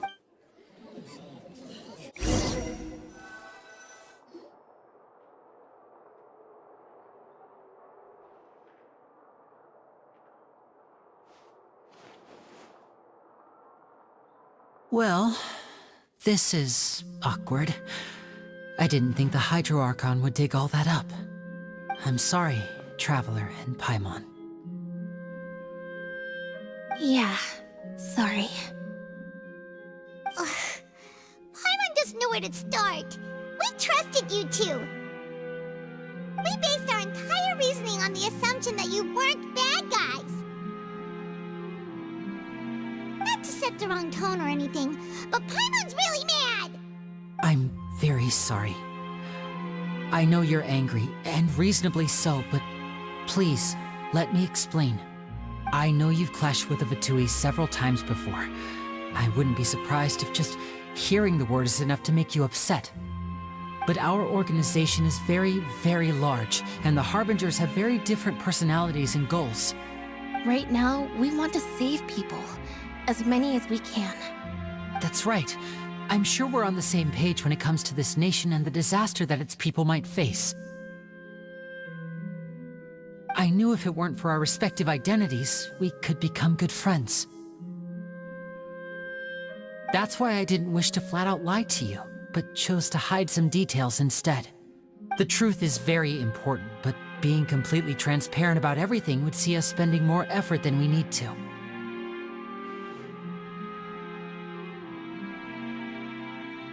Right. So, you be the judge. Heck, if I were you, I fear that I'd even struggle to trust me at this point. You met a Fatus who works as a magician, a trickster by trade. All by coincidence, too. But still, I'm asking you to trust me.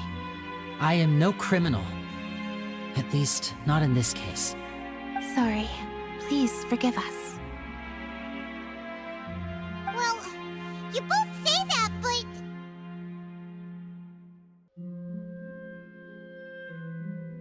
Right. Let's hear your answer first, and no lies now! Of course. I'll answer any question you ask. We've been trying to find out how the Oratrice operates. We want to know why it has a consciousness. Why can it deliver sentences accurately? During our investigations, we learned that the machine's core is beneath it. From that moment on, Lynette and I have been designing this box swap trick with the objective of getting close to the core. Is that why you needed a whole minute? That's right. In truth, the audience would take about 75 seconds to count down from 60, while I would only need 15 to get to the opposite box. So, after jumping into the tunnel, I accessed the Opera House basement via the vent, and went to investigate the room in which the core is stored. That air vent was created during the construction of the tunnel specifically to execute this step.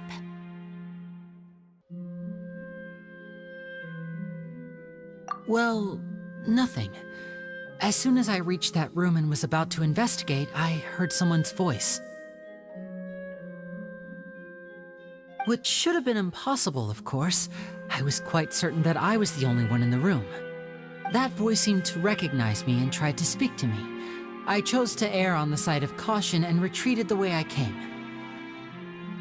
On the way back, I saw the broken vase and the clothes on the ground, but the countdown was almost finished, so there wasn't time to give it any thought.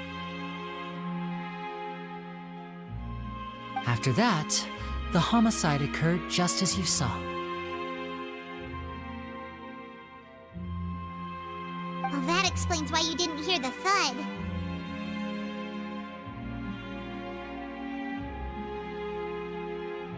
Because of that prophecy I told you about, of course.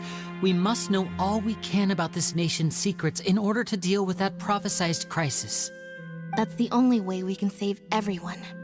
So, there you have it. The whole truth. I swear, I didn't hide anything from you this time. It was never my wish to proceed under this cloud of mistrust either. But like I said earlier, you can be the judge. If you want to leave because you don't trust the Fatui, there's nothing I can do to stop you. Well, Traveler, you decide. Paimon will follow your lead however you choose.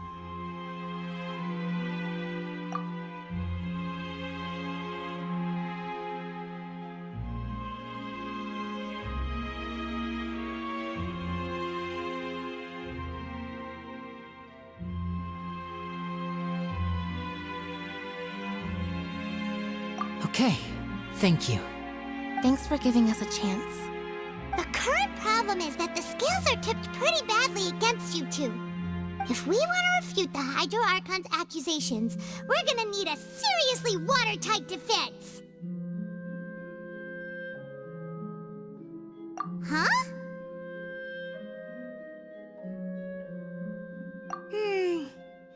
Oh, Paimon thinks she gets what you mean.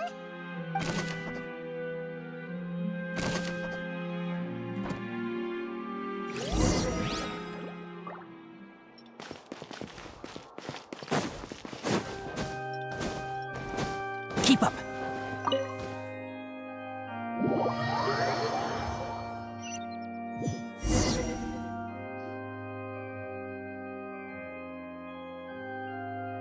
Both parties have returned to their positions. Let us continue the trial. When last we left off, Mr. Linney acknowledged the new evidence presented by Lady Farina as fact. Therefore, Lady Farina may continue stating her reconstruction of the events. That took long enough. At this stage, let's revisit that scene from Linney's perspective.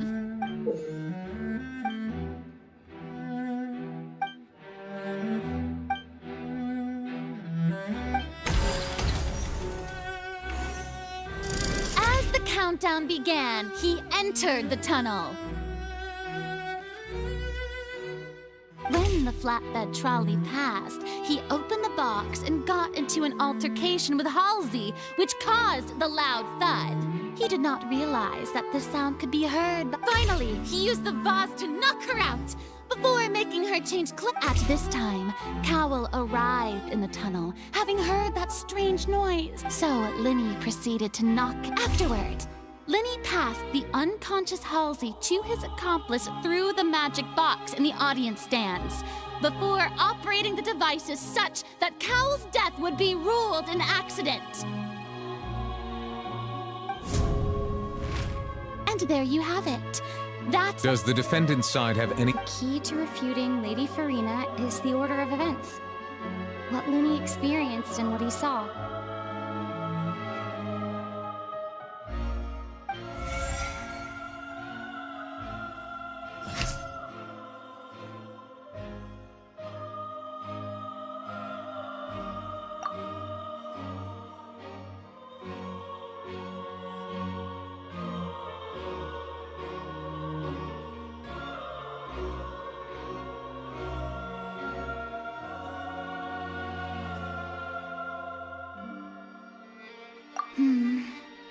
Seems...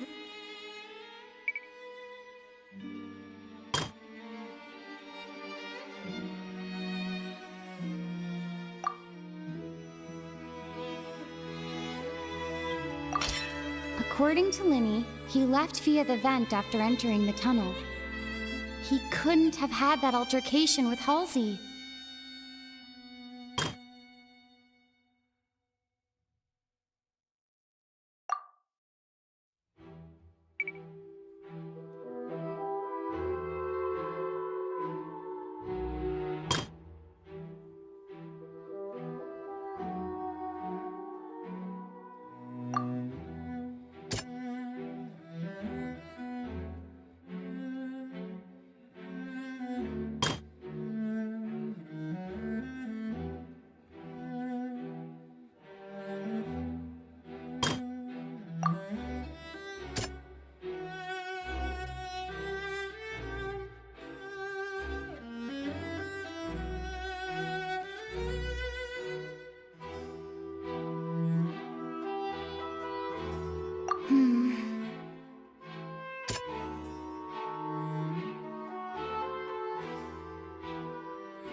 Linny went to the room that contains the Oratrice's core.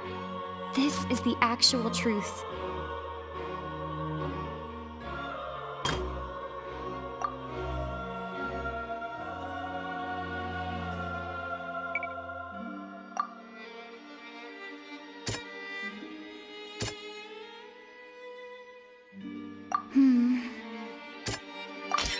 Linny did not take part in the underground altercation.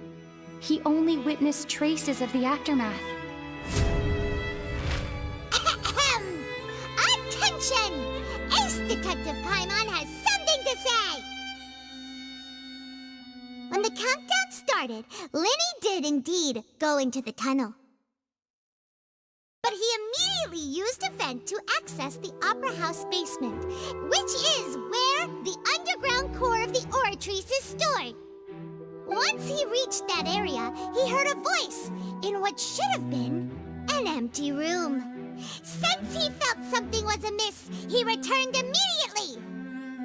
The crime scene had already developed by the time he reached the tunnel again, and in order to complete the magic trick, he did not remain there for any length of time. he reached the surface, and that was when the accident happened from his point of view. Therefore, he's innocent!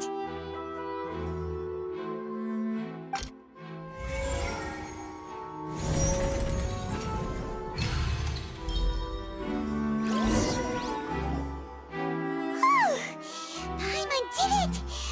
Paimon actually... In other words, you believe that he knew nothing of the incident? That's right!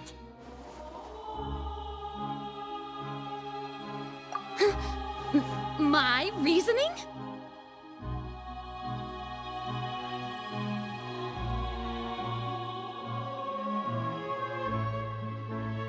If that's the case, then if Cowell hadn't entered the tunnel, who was the entire setup meant to kill? Assuming that what you say is true, Linny only needed to kidnap the young girl to cause a new disappearance case. What would the point of killing someone on stage be?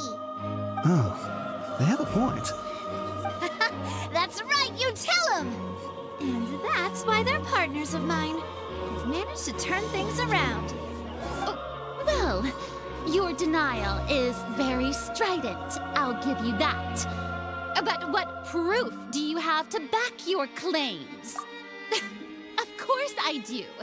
If he had been in the magic box the whole time, how could he have not heard that sound? Why do you ask? You're saying that he wasn't.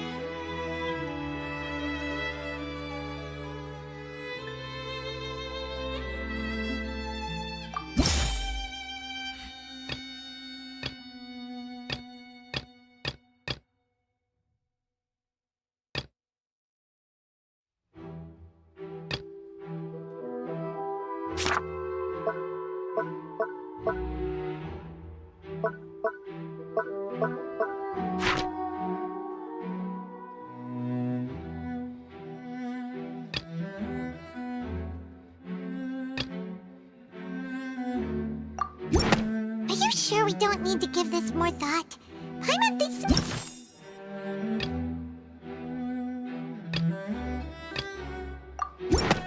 That's right! Linny wasn't in the box or in the tunnel. That's why he didn't hear anything strange during the performance. This means that when the crime happened, Linny had already entered the basement via the vent. The same clue you used to disprove his alibi has now become the best proof!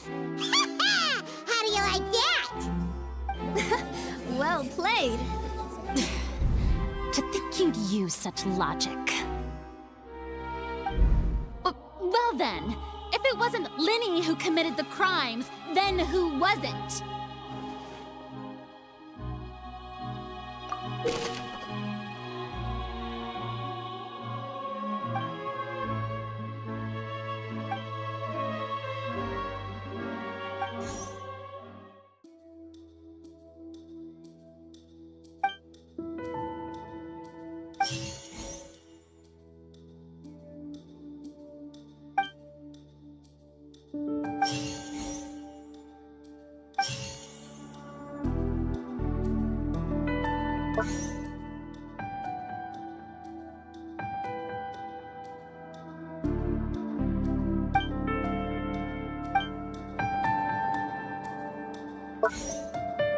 Halsey is the missing person and an ordinary audience member.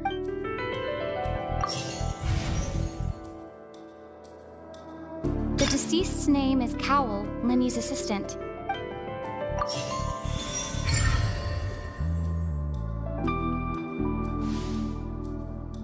Huh? That can't be right. What I must do next is recreate the truth. What Cowell did, and how he went from would-be perpetrator. The deceased's name is Cowell, Linny's assistant.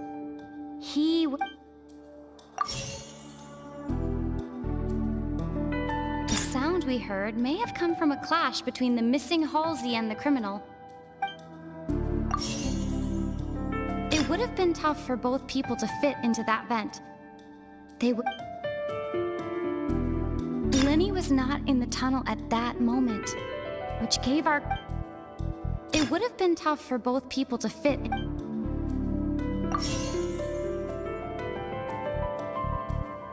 No one entered or left the Opera House through its entrances.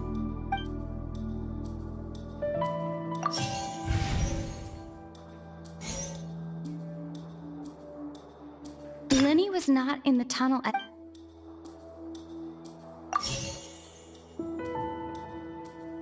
Halsey's clothing was in the...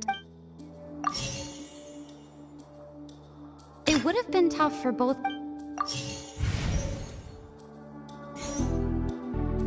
The deceased's name is Cap... No one entered or left... The deceased's name is Cap... The deceased's name is Cap... Halsey's clothing was...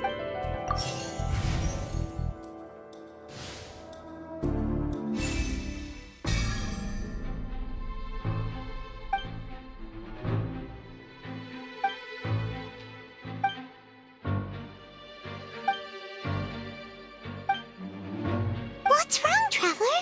Are you still having trouble figuring things? Look, since we're at a dead end, just like the trick at... If only we knew... Well, that would be nice, but the tunnel... And it's not like this is a magic trick where you can just make a real...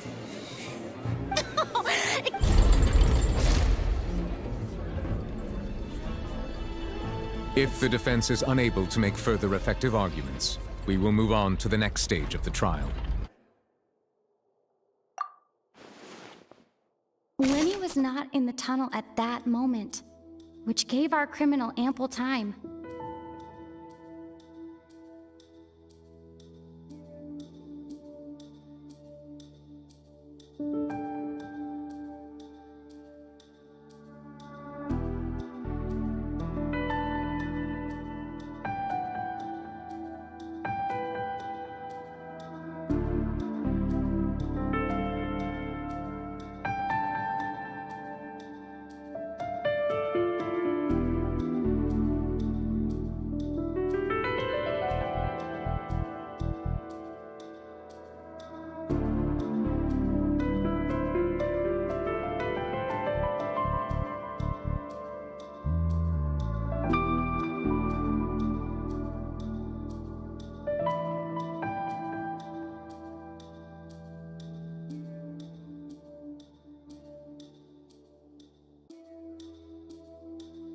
The sound we heard may have come from a clash between the missing Halsey and the criminal.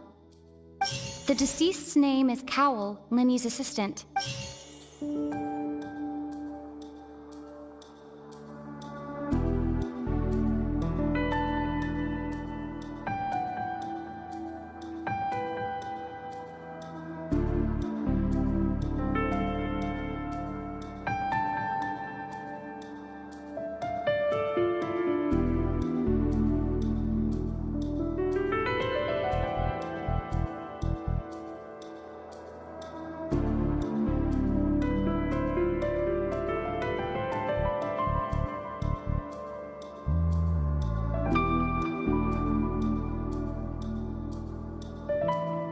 No one entered or left the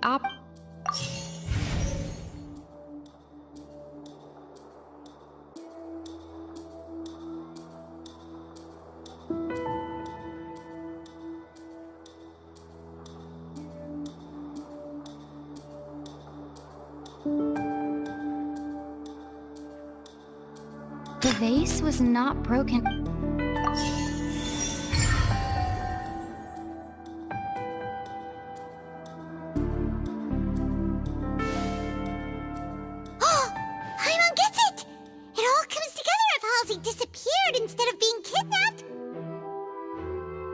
Lynette escaped from the water tank, vanishing gradually and leaving only clothes behind. If there's a similar method where a person could be transformed into water... Just how could a person ever be transformed into water? This is reality we're talking about here, not some magic trick. Must we? Magic tricks are ultimately just illusions and misdirection. Even so, I trust the traveler's judgment. The truth must be out there somewhere. Perhaps some new line of reasoning may open if we try to gather all the focal points that don't make sense. Since Cal was the deceased, but given that we aren't making much progress with the case, it wouldn't hurt to have a look at his belongings, would it? People really do come up with all sorts of harebrained schemes when at the end of... Nevertheless, I believe that this is a reasonable request on the part of an attorney. Since the trial does indeed appear to be at guards, please step into the lab. We are still examining the item. We discovered several test tubes of fluid. With the notebook in his backpack claims that these fluids are the primordial sea. The note's contents also indicate that Cowell belonged to an organization that sells illegal drugs and that he had an accomplice. The notebook has many entries concerning safe usage of these fluids, in which one of these tubes was labeled Opera Epiclese, along with yesterday's date. The notes also state that these dissolution properties work exclusively on people from Fontaine. It's likely that Halsey was chosen as some sort of test subject. As such, we believe that the defense's hypothesis is, in fact, supported by sufficient evidence. You've got to be kidding! People dissolving into water? Could something so ridiculous actually be— Wait a moment. This reminds me of a certain prophecy, but it's just a coincidence, isn't it? Huh. If people can become water, does that mean that the water tank's real use was as a means to hide water stains? And if Cowell was targeting that girl— Wait just a minute. Could that mean— You two, with me, quick! Demoiselle, wait! What about your partners? Let's go. Just trust me. Order! Order! It is undeniable that further examination of the deceased's personal effects has yielded some surprising results, but we cannot yet verify the veracity of these clues. Still, let us assume that these clues are indeed authentic, albeit with the understanding that Ms. Halsey has yet to be found. Guards, please continue examining the items along these lines. Mr. Linney, it appears your hypothesis is supported by the evidence, so please continue speaking. Of course. Thank you, Your Honor. If we uphold this hypothesis, I believe that many of this case's seemingly unrelated clues can be connected together. Right! Like the metal hook! That one didn't make sense at all. Let's think about this. Cowell's methods must have something to do with that water from the primordial sea.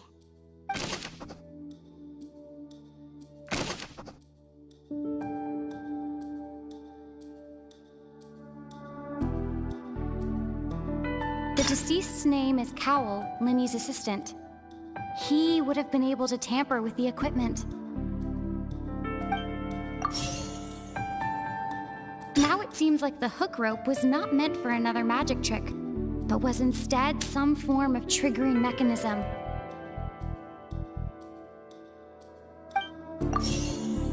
The water from the primordial sea should already have been prepped before Halsey entered the magic box. I remember there was something else within the inner layer of that box. The rope that strung the water tank up was lit by the fireworks and cut.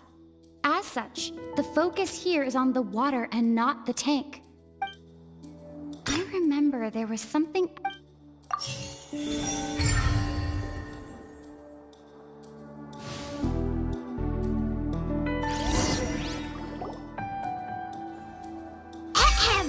It's Ace Detective Paimon's time to shine again! In the original plan, Cowell would tamper with the water tank rope and the number selector securing his target. When the magic box containing Halsey was lowered, the metal hook would retract gradually and pierce the balloon at the top of the box. When the balloon attached to the box popped, the water from the primordial seed inside it would pour down and dissolve Halsey. Afterward, Cowell owl would enter the tunnel and break the flower vase to conceal the water inside the tunnel, with the remaining evidence being covered up by the water tank on stage. But he encountered something unexpected in the tunnel and wound up being fatally hit by the same water tank he meant to use to cover his tracks. Huh. That does make sense. That actually links together a lot of the more confusing pieces of evidence. Oh dear, what do I do? Even I think they sound convincing now. Have I falsely accused an innocent person? What a humiliation. Now, it seems like the only point of contention remaining is the exact circumstances that led to Cal's death. His notes mentioned he had an accomplice who could be related to the situation. On that note, the guards have just contacted me indicating that they uncovered new evidence. I shall now invite him on stage to share it with us. Thank you, Your Honor. We were just inspecting the luggage of the other people involved in this case. And we found an identical sample of the water from the primordial sea among Linny's personal effects. What? That can't be. Does this not clear all, my dear? Linny did not need to take part, having made modification that upon. Ultimately, he now, as much. Am I right? We've used up all the Is this the end? Oh no! Seems I think we've all. I believe this is indeed. Now then, my. Excuse me, Miss, I must ask you not to shout and to respect the ongoing legal proceedings. Oh, come on. Don't be hasty.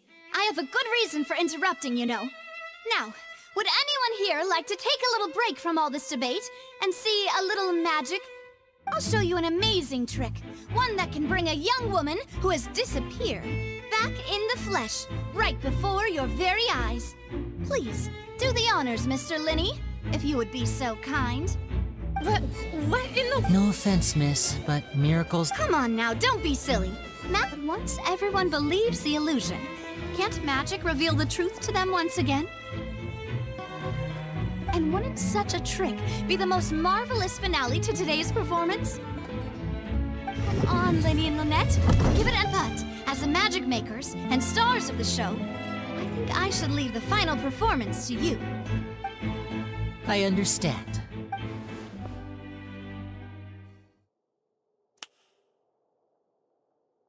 And voila!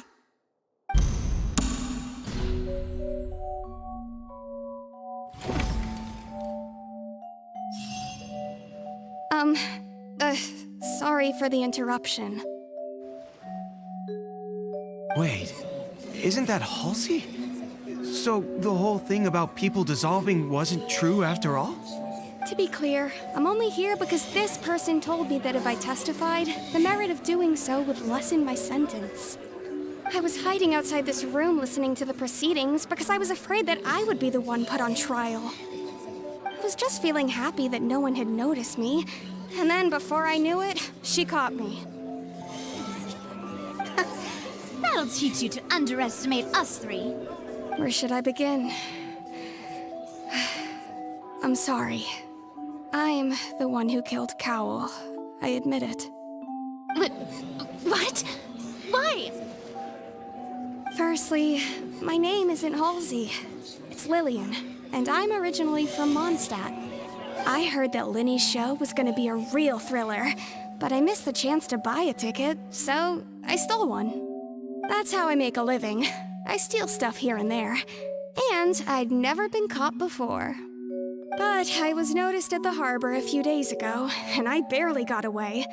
Linny was the one who caught me in the act. Hey, no wonder you look familiar. So you were the thief. Liddy even mentioned that you were pretty skilled.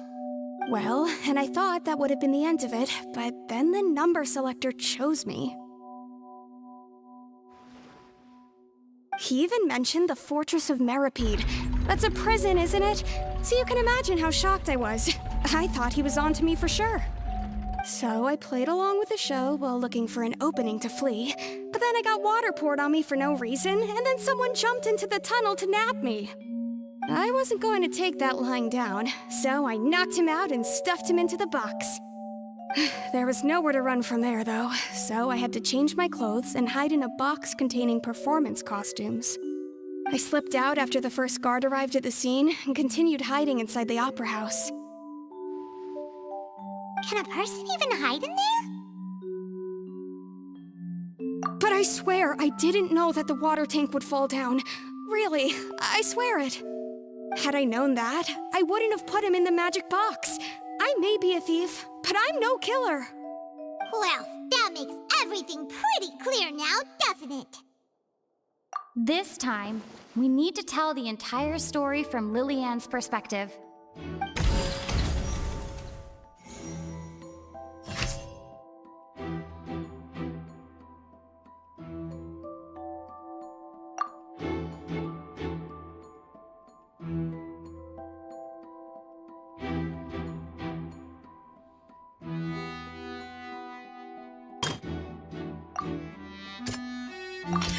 The strange sound wasn't from a fight. It was Lillian's attempt to break out when she was frightened.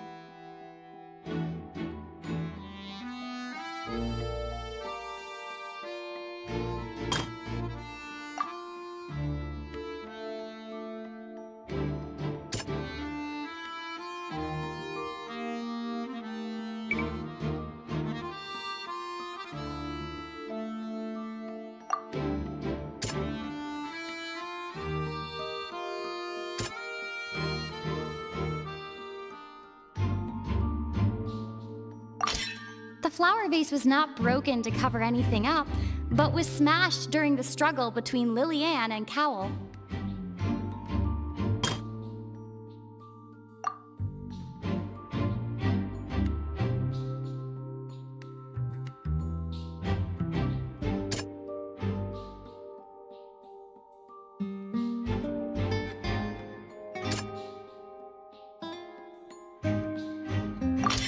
Lillian was afraid that she would be recognized if she left, so she changed clothes and hid, biding her time. Just what one might expect of an experienced thief. And it's Ace Detective! Having been selected out of her panic only intensified after she entered the tunnel and had water poured on her head. So she kicked the door open, producing the thud we all heard. Hearing the commotion, Cowell leapt into the tunnel, only to discover that Lillian had not dissolved. He did not know that Lillian was not from Fontaine, but was a thief who made her way in by stealing a ticket. Mistakenly believing that the water from the primordial sea needed time to take effect, he tried to force Lillian back into the box. The two broke the flower vase during the struggle, but Lillian came out on top, knocking Cowell out and putting him in the box. With no way of escaping, she changed her clothes and hid in the costume trunk until the performance ended.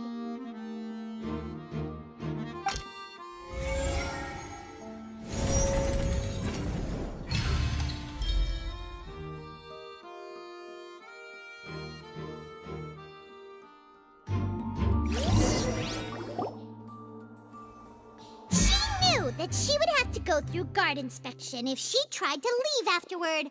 So, she has been trapped in the Opera House these last 2 days.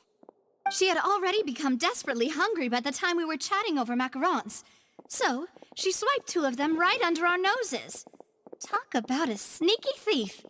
At this point, all the events that happened in the tunnel have now come to light. Ah, so that's the whole story. Bravo! Bravo! Now then, Lady Farina, do you wish to speak against the defense's statements? Please answer the question, Lady Farina. Also, if I may add, the trial has not yet ended. As such, I request that the prosecution not leave the room before the proceedings have concluded. What? Are you reading my mind now? No, I have no further arguments. I admit defeat. But really, could you at least have left me with some dignity? Wow, look at that! She's like a deflated balloon now. If there are no objections, then as the Chief Justice of Fontaine, I shall once again repeat the full sequence of events. The actual perpetrator of the serial disappearances, Cowell, selected his next victim from the audience reservation list. With some modifications to the selector, he could ensure that the pre-selected young woman would be chosen. To cover up any evidence while committing the deed, Cowell thought of allowing the water tank to fall, which would conceal the water left behind after the young woman was dissolved. He also tampered with the rope suspending the water tank, using the fireworks at the end of the performance to cause the tank to drop and hide the watermarks. He poured the water from the primordial sea into a balloon during the preparation of the magic box, and stuck it to the box's lid. Finally, he passed the prepared hook on a rope through the gap in the magic box's door when bringing the young woman to said box. When the magic trick officially began, the box containing the woman was lowered into the tunnel, tightening the hook rope and bursting the balloon containing the water. If all had gone to plan, the young woman would be dissolved at this time. However, Lillian was not from Fontaine and thus fled the box with a loud noise. Realizing that there was trouble, Cowell entered the tunnel and met Lillian. Thinking that the waters had not yet taken effect, he decided to proceed. However, his opponent was more capable than he thought, and he was overcome, knocked unconscious, and placed into the magic box, and thus became his own final victim. Lillian, according to her own statements, then changed clothes and hid until the performance ended, before hiding in other parts of the opera house. As for Linny, he was in the underground structures within the opera house, and was thus ignorant of these happenings. From this reconstruction of events, we can conclude that Linny, the accused, is in fact innocent. While there is much in Linny and Lillian's conduct that should still be investigated separately, this case, at least, can be handed over to the Oratrice to make the final decision.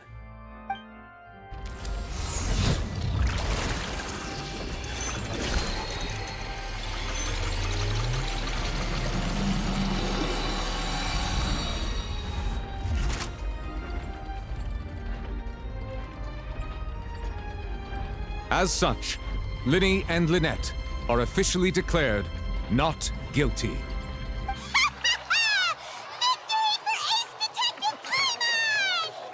Great work, partners. Thank you all. Thank you so much. Next, I think we deserve an explanation, Guard Vaughn. How did you find the water from the primordial sea in Linny's baggage? Right! Your discovery caused me to make a serious mistake, you know. Or was that not a discovery, but false evidence that you dared to bring before this court? I suspect that the accomplice mentioned in Cowell's notes was not Linny, but you, yes?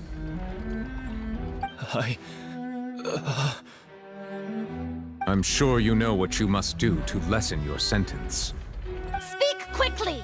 Unless you want to earn yourself a one-way ticket to Coupon Town. I was just following orders. We were supposed to place blame for the serial disappearances onto Linny, and thus cause suspicion to fall on the Fatui. The higher-ups said this was the best opportunity to do so.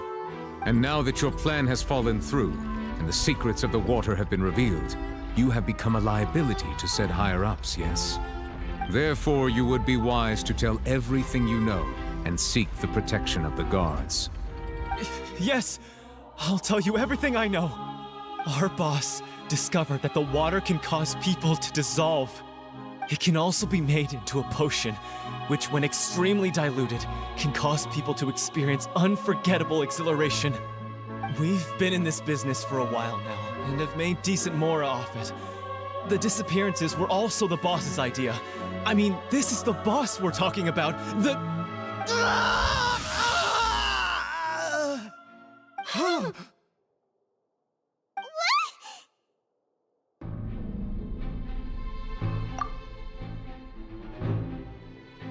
And now he can no longer talk. Such ruthlessness. I shouldn't have expected any less of them. An outrageous act. All present, please submit to inspection immediately.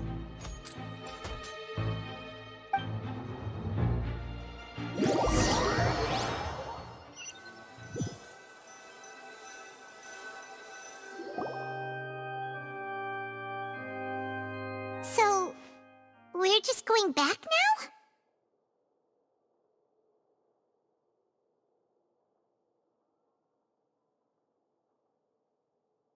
That's true, but... Traveler, Paimon! Please wait.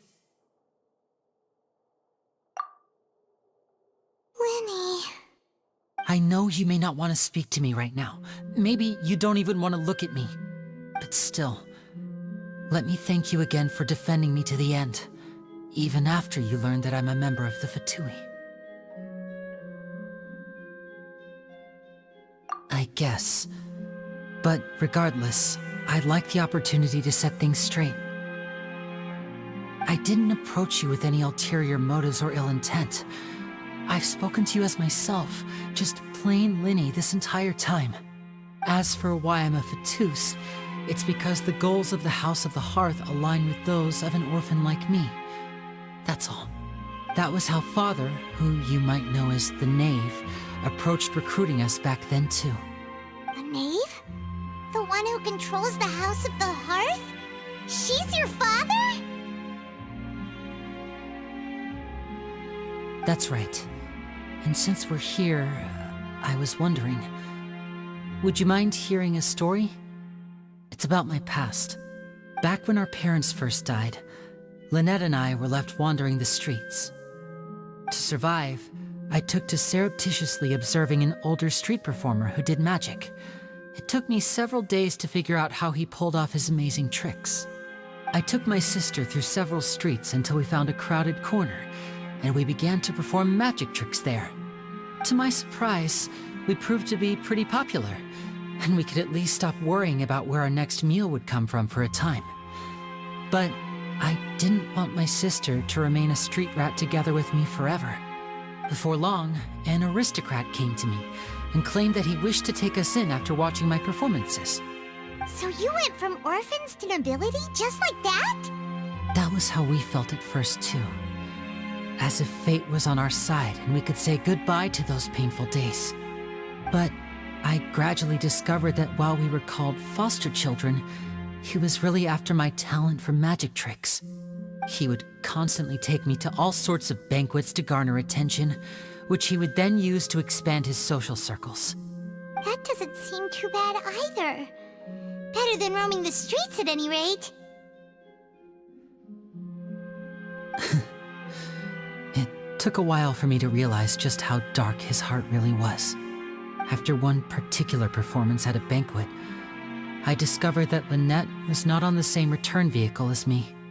I waited a long time after we returned home, but she did not come back. I went to that noble's bedroom and asked him about her whereabouts. The answer he gave me was, she caught the eye of the most eminent person at the banquet, so I sent her over as a gift. I mean, you'll be able to perform your magic regardless of who your assistant is, yes? Oh no. So he was gonna... But wouldn't Fontaine's laws deal with such people? As far as outsiders are concerned, this is a relationship akin to adoption or foster care, and they have their ways of escaping the eye of the law.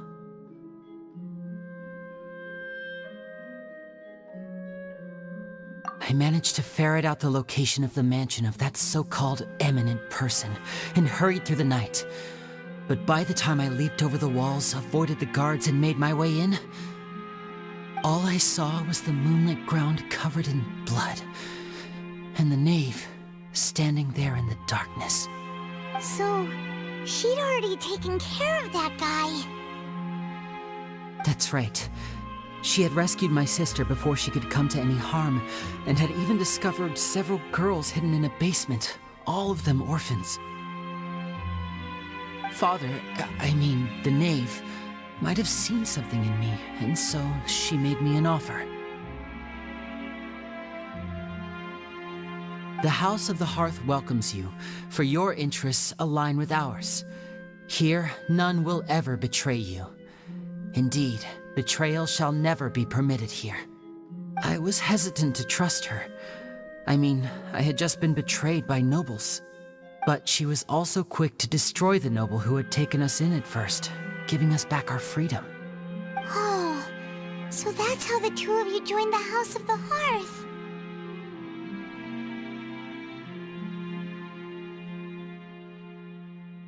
She has her own plans. She has gained permission from the Tsaritsa to first use the Gnosis's power once she obtains it. She plans to use it to find a way to break the prophecy and save Fontaine. So, she believes in that prophecy too? That's right. The whole House of the Hearth is currently working to combat that crisis. Today's case has also proven that people from Fontaine can indeed dissolve into some sort of water, thus further supporting the prophecy. All of us house members here, Lady Arlecchino herself included, are from Fontaine. We won't give up on defending our homeland.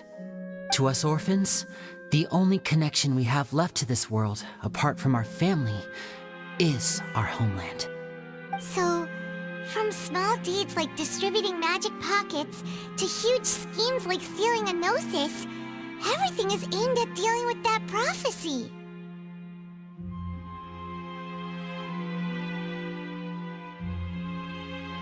It's all right. I understand. The only thing I can do is relate all this to you. I just hope you can understand that even as a member of the House, I have never stopped making my own decisions, and that I believe what I'm doing is right. If you should need anything at all in the future, feel free to find me. I will do my best to help you, as plain Linny.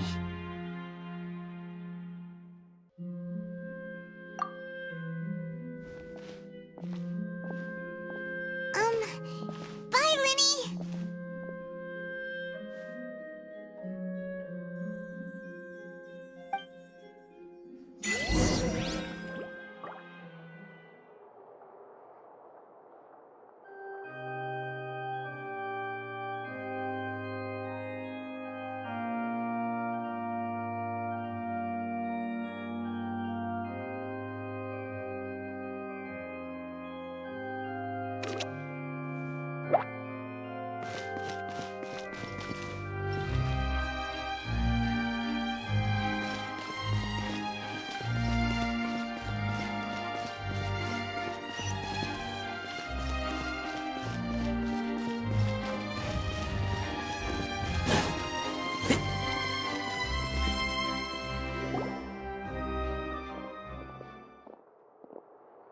Hey there! What was with the disappearing act you pulled right as the trial ended? Were you looking for us, Navia? Well, this whole thing isn't exactly over, is it? I do feel that we're getting closer to solving the serial disappearances case, though. Don't you think so, too? Huh? What's wrong, my dear partner?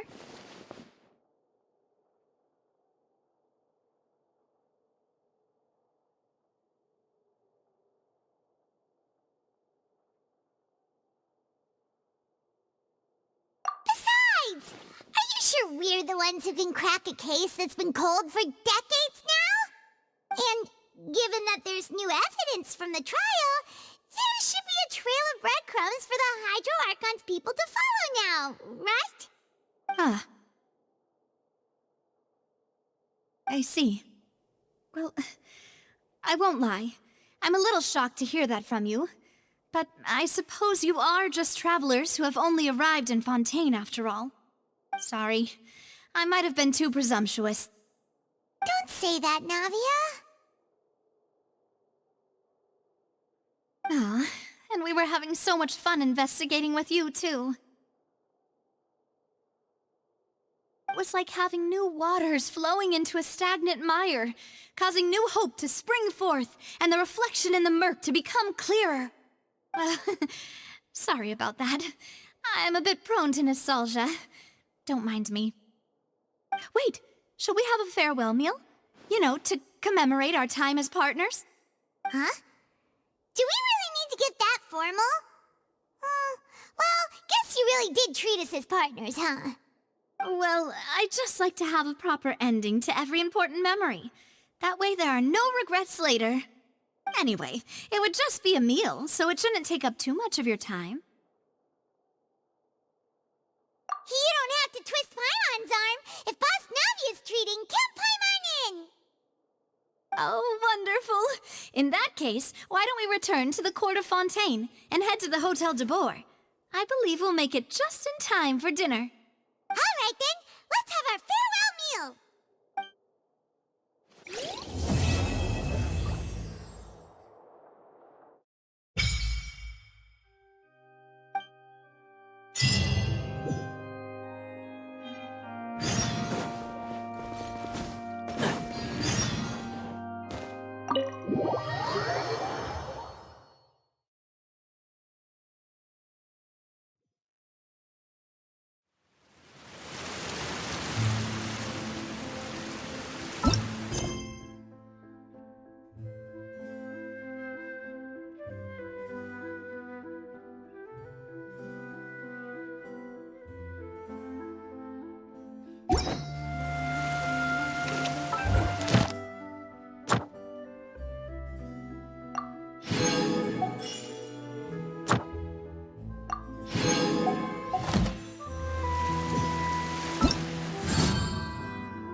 If you press a leaf between dry sheets of paper, you can make an attract.